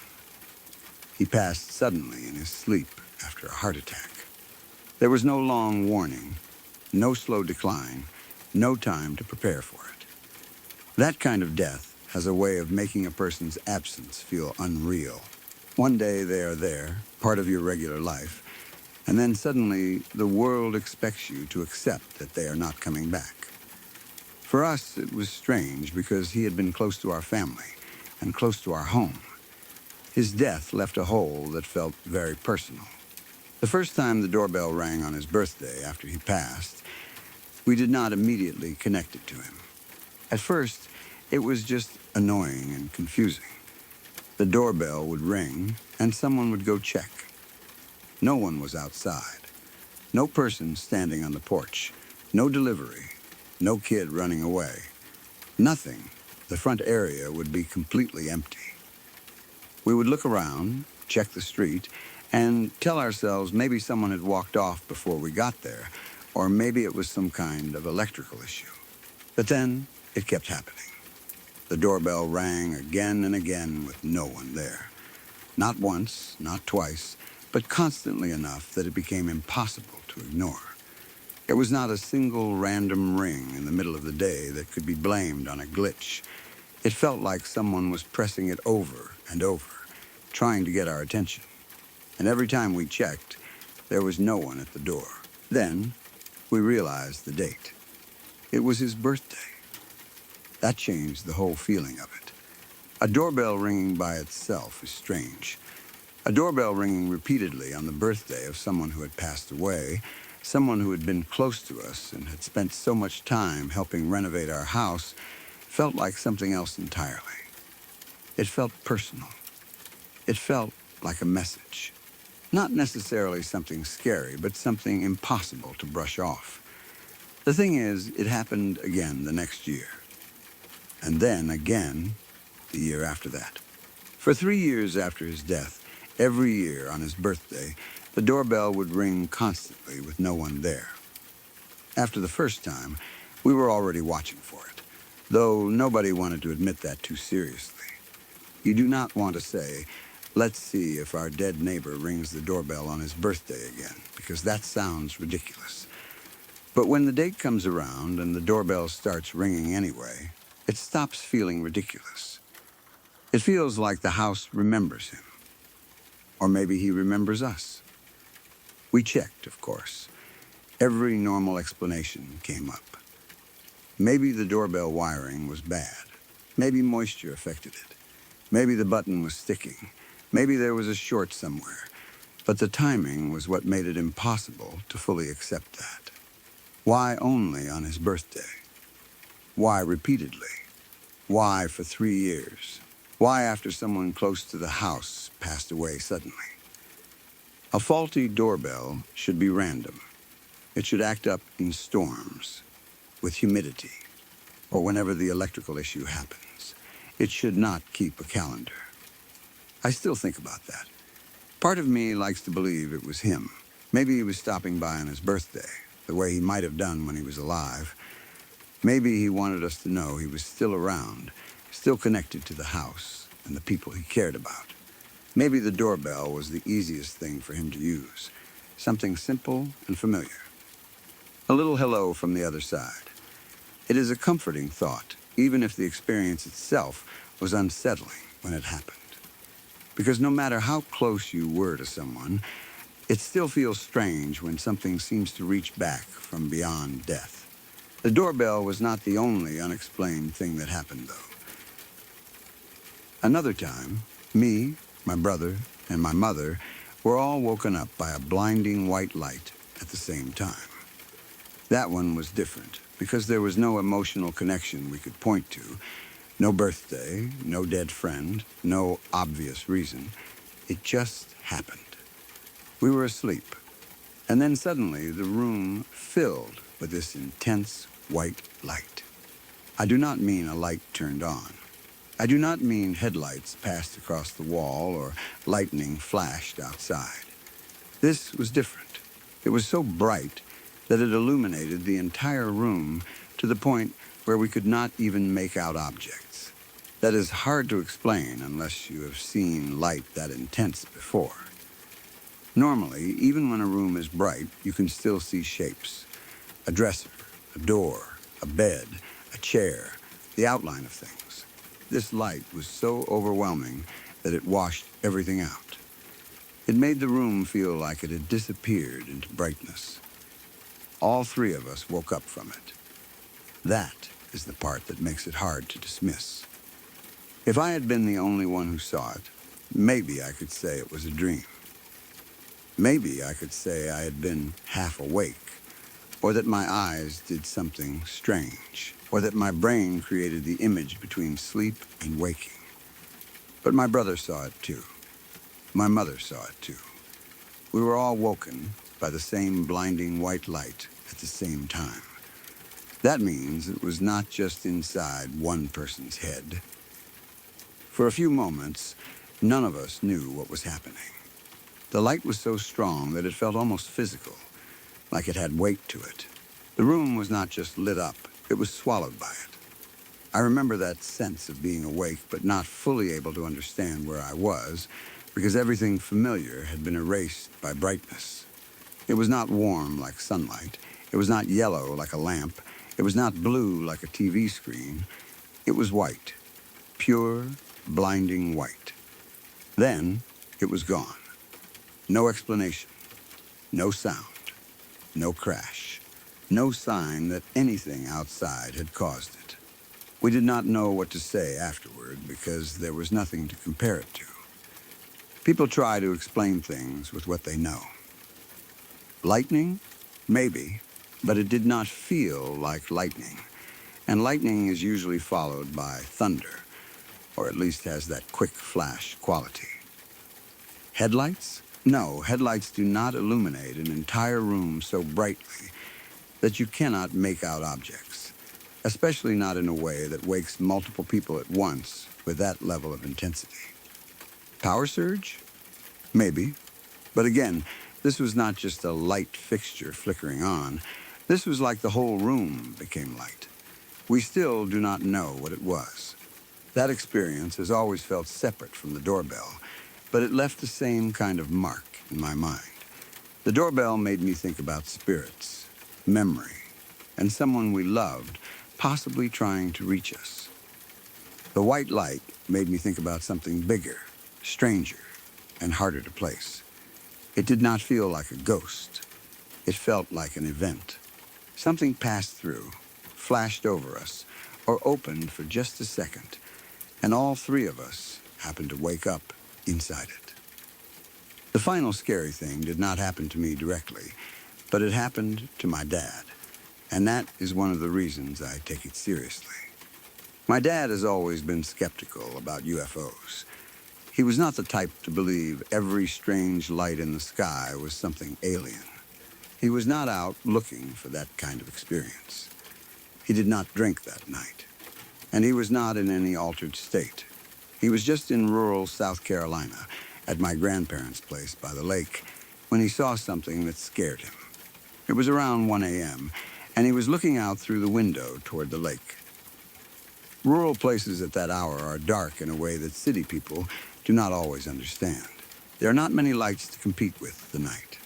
The water turns black. The tree line becomes a wall of shadow. Every small light stands out because there are so few of them. If something strange appears, you notice it. That night, my dad saw a floating orange, rotating cube over my grandparents' lake. Not a light in the distance that could have been a plane. Not a reflection that moved strangely. A cube. Orange, floating, rotating, hanging there over the lake in the middle of the night. He watched it through the window, trying to make sense of what he was seeing. Because he is skeptical, his first instinct was not to jump to UFOs. He tried to think of normal explanations. A reflection in the glass? A light from somewhere outside? Something inside the room bouncing off the window? But he was certain it was not a reflection. He checked the angle. He knew what reflections looked like. This thing was outside, over the lake, and it was rotating. That detail makes it so much stranger. A floating light could be many things: a lantern, a drone, an aircraft, a reflection, some distant object. But a rotating orange cube hovering over a rural lake at 1 a.m. does not fit easily into any normal category. My dad was freaked out by it, and that matters, because he is not someone who wants to believe in this stuff. If anything, he would rather have had a boring explanation.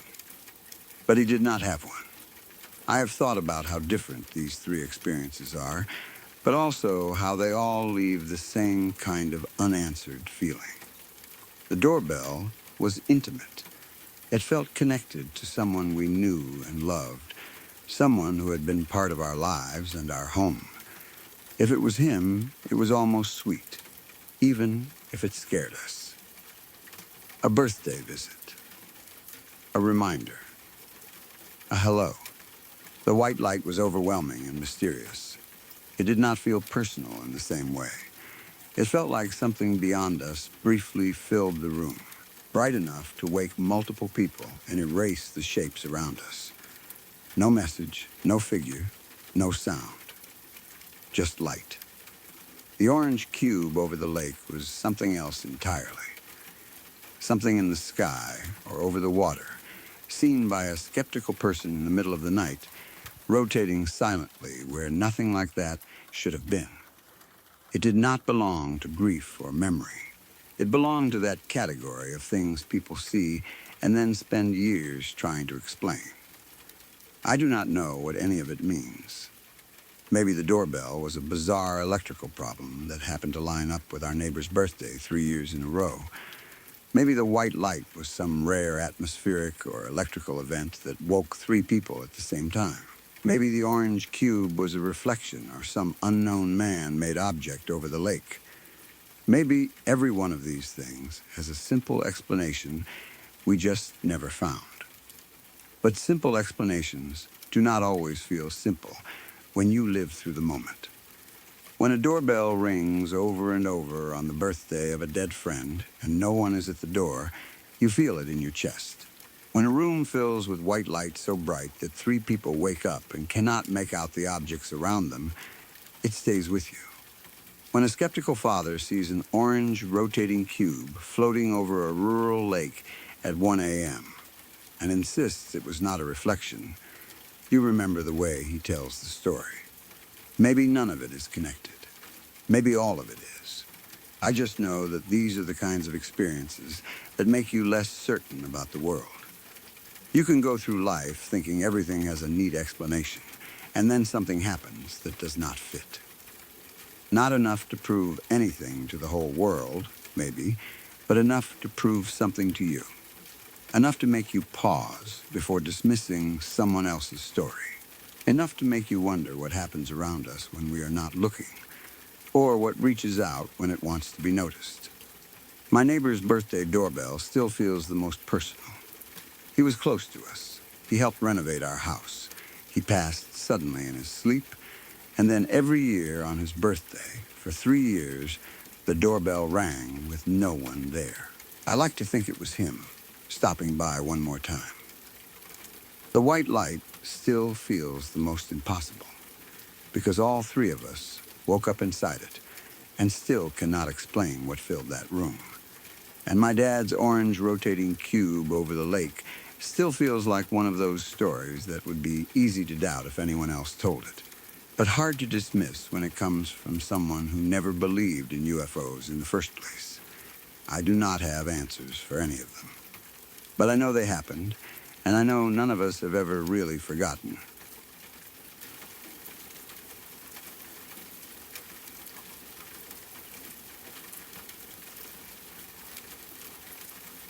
It was my husband's birthday, and someone had given him 2 helium balloons. They were the kind of simple birthday balloons that seem harmless during the day, bright and cheerful, floating in the corner with their ribbons hanging down. We brought them home and left them in the far corner of the living room on the first floor. At the time, I did not think much about them. They were just birthday decorations, something sweet and ordinary, one more little thing from the day that made the house feel festive. Our living room is on the first floor, and our bedroom is on the second floor. To get from the living room to our bedroom, you have to cross the room, get to the stairwell, go up 2 sets of stairs, reach the hallway where the bedrooms are, and then come into our room. It is not a straight or easy path, especially not for something floating. A balloon downstairs would have to drift across the living room, find the stairwell, rise up through the open space, turn toward the upstairs hallway, and then somehow make its way into our bedroom. During the day, that kind of thing would already seem strange. In the middle of the night, it felt almost impossible. That night, after the birthday was over, we went to bed like normal. The house was quiet. The balloons were still downstairs in the living room, or at least that was where we had left them. I did not check on them before sleeping, because why would I? They were balloons. They did not need attention. They were just floating there in the corner, probably bumping lightly against the wall whenever the air in the house shifted. Sometime in the middle of the night, I woke up. I do not remember hearing a loud noise. I do not remember my husband moving or anything falling. It was just one of those sudden moments where you open your eyes and become aware of the room before you fully understand why you woke up. The bedroom was dark and still. Everything looked normal for a second. Then I noticed something moving near my husband's side of the bed. It was one of the balloons. For a moment, my mind did not understand what I was seeing. The balloon was floating there beside him, near his side of the bed, as if it had come to visit him. It was not in the living room anymore. It was not stuck at the bottom of the stairs. It was not floating somewhere in the upstairs hallway. It had somehow traveled all the way from the far corner of the living room on the first floor and made it into our bedroom on the second floor. I just stared at it. There is something deeply unsettling about seeing an ordinary object do something that feels too intentional. A balloon is not scary by itself. During the day, it is decoration. It is a birthday reminder. It is something people smile at. But in the dark, when you wake up and find one hovering beside the bed where it should not be, it becomes something else. It becomes a question. How did it get there? Why did it come here? Why did it stop at his side of the bed? I knew where we had left it. That was the part I could not get past. The balloons had been in the far corner of the living room downstairs. That means this one had not simply floated a few feet or drifted through an open doorway. It had made a journey through the house. It had crossed the living room, reached the stairwell, gone up the stairs, turned into the upstairs hallway, and entered our bedroom. It had traveled through the house in the middle of the night like it knew where it was going. I tried to think of normal explanations. Maybe warm air rose from downstairs and pulled it upward. Maybe the air conditioning or heating created some strange current. Maybe a draft moved through the house in exactly the right way. Maybe the balloon had been slowly drifting for hours, and by pure chance, it found its way to our room. I know air currents can do strange things with helium balloons. I know they move easily. I know houses have drafts. But even knowing all of that, it still felt wrong. It was not just that the balloon had come upstairs. It was that it came to his side of the bed. Out of all the places it could have ended up, it floated to him on his birthday. It did not stop in the hallway. It did not bump against the stairs. It did not get caught on the railing. It did not drift into another room. It came into our bedroom and hovered near the person the birthday balloons belonged to. That made the whole thing feel personal, almost deliberate. My husband's grandparents had passed away, and I like to think it was them. That is the thought that makes the experience feel sweeter when I look back on it. Maybe it was not something scary at all. Maybe it was his grandparents wishing him a happy birthday from beyond. Maybe they found some small way to say, "We are still here. We still love you. We did not forget." A balloon moving through a house sounds silly until it happens right in front of you, at the exact moment, and in the exact place where it feels like a message. But even if I choose to see it that way, it still scared the crap out of me. Because love from beyond is still from beyond. That is the strange thing about moments like that. They can feel comforting and terrifying at the same time. If it really was his grandparents, then it was beautiful. It meant he was remembered. It meant the people who loved him in life had somehow found a way to be close to him on his birthday. But waking up in the dark and seeing a balloon that should be downstairs floating beside your bed is not something your body reacts to gently. My heart jumped before my mind had time to make it meaningful. I remember lying there, looking at it, trying to decide whether to wake him up. Part of me wanted him to see it too, because it was his birthday balloon and it was right there beside him. Another part of me did not want to move or speak. I did not want to disturb whatever was happening. It felt like one of those quiet, impossible moments that might vanish if you reacted too strongly. So for a few seconds, I just watched. The room felt different with it there. The balloon moved slightly, the way helium balloons do, drifting in tiny motions with air I could not feel. Its ribbon hung below it, still and strange in the darkness. There was nothing dramatic about it. No flashing lights, no voices, no cold gust of air, no figure standing in the corner. Just a birthday balloon floating where it should not have been. But sometimes the simplest things are the ones that stay with you the longest. I kept thinking about the route it would have taken. From the far corner of the living room, it would have had to leave that space and cross the first floor. It would have had to make it to the stairwell, which already feels unlikely. Then, it would have had to rise up the stairs. Our stairwell has 2 sets of stairs, so it was not just a single open rise straight to the bedroom. It would have had to move through that space properly, turning or drifting through the layout without getting stuck.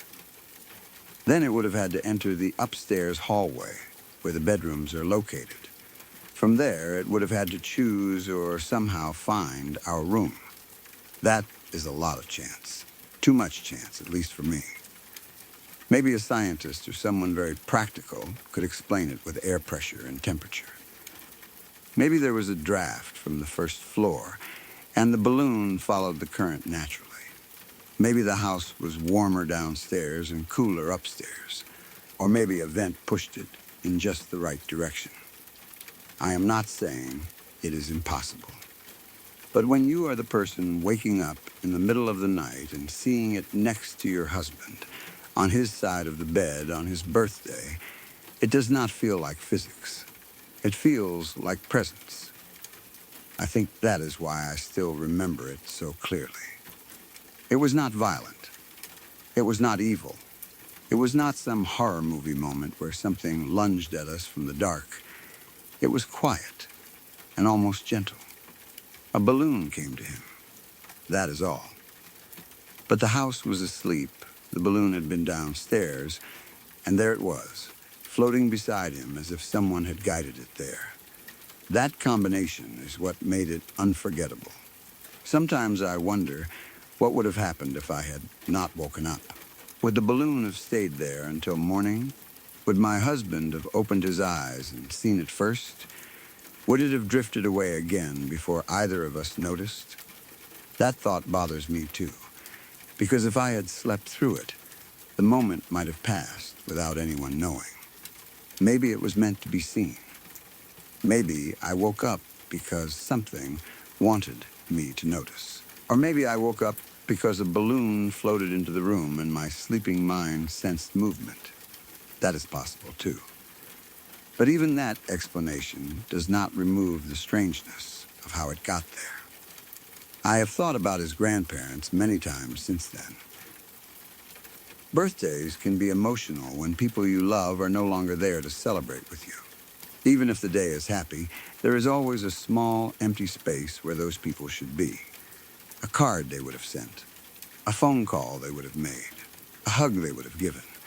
Maybe that balloon was a way of filling that space for just a second.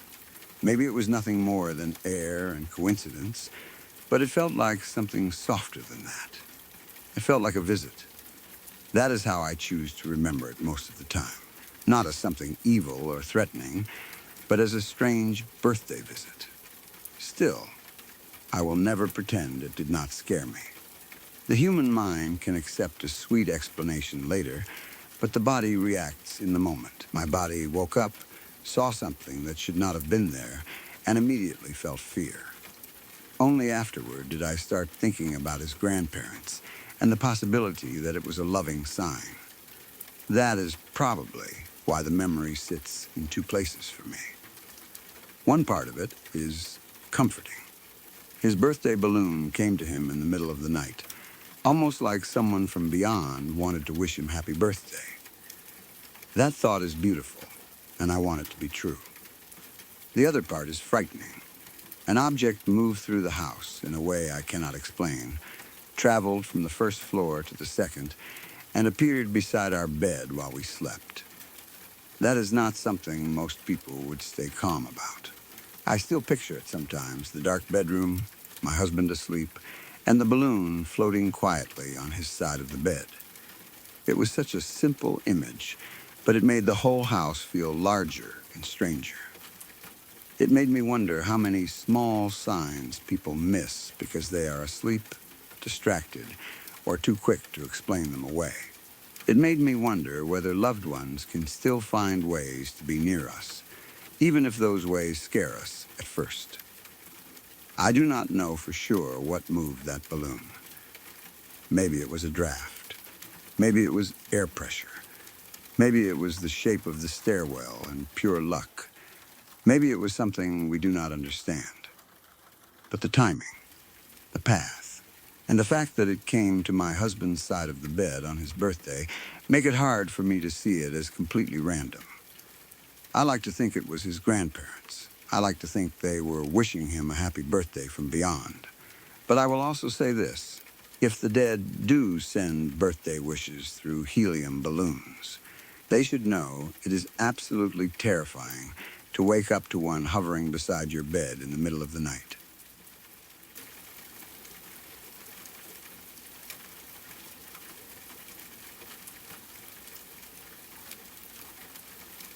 So that's where we'll stop tonight. Before you go, remember this. Every story you just heard was real. Real people, real nights, and none of them saw it coming. If that got to you the way it gets to most people, do one thing before you leave. Hit subscribe. I post new stories all the time, and I don't want you to miss them. Take care of yourself. I'll see you next time.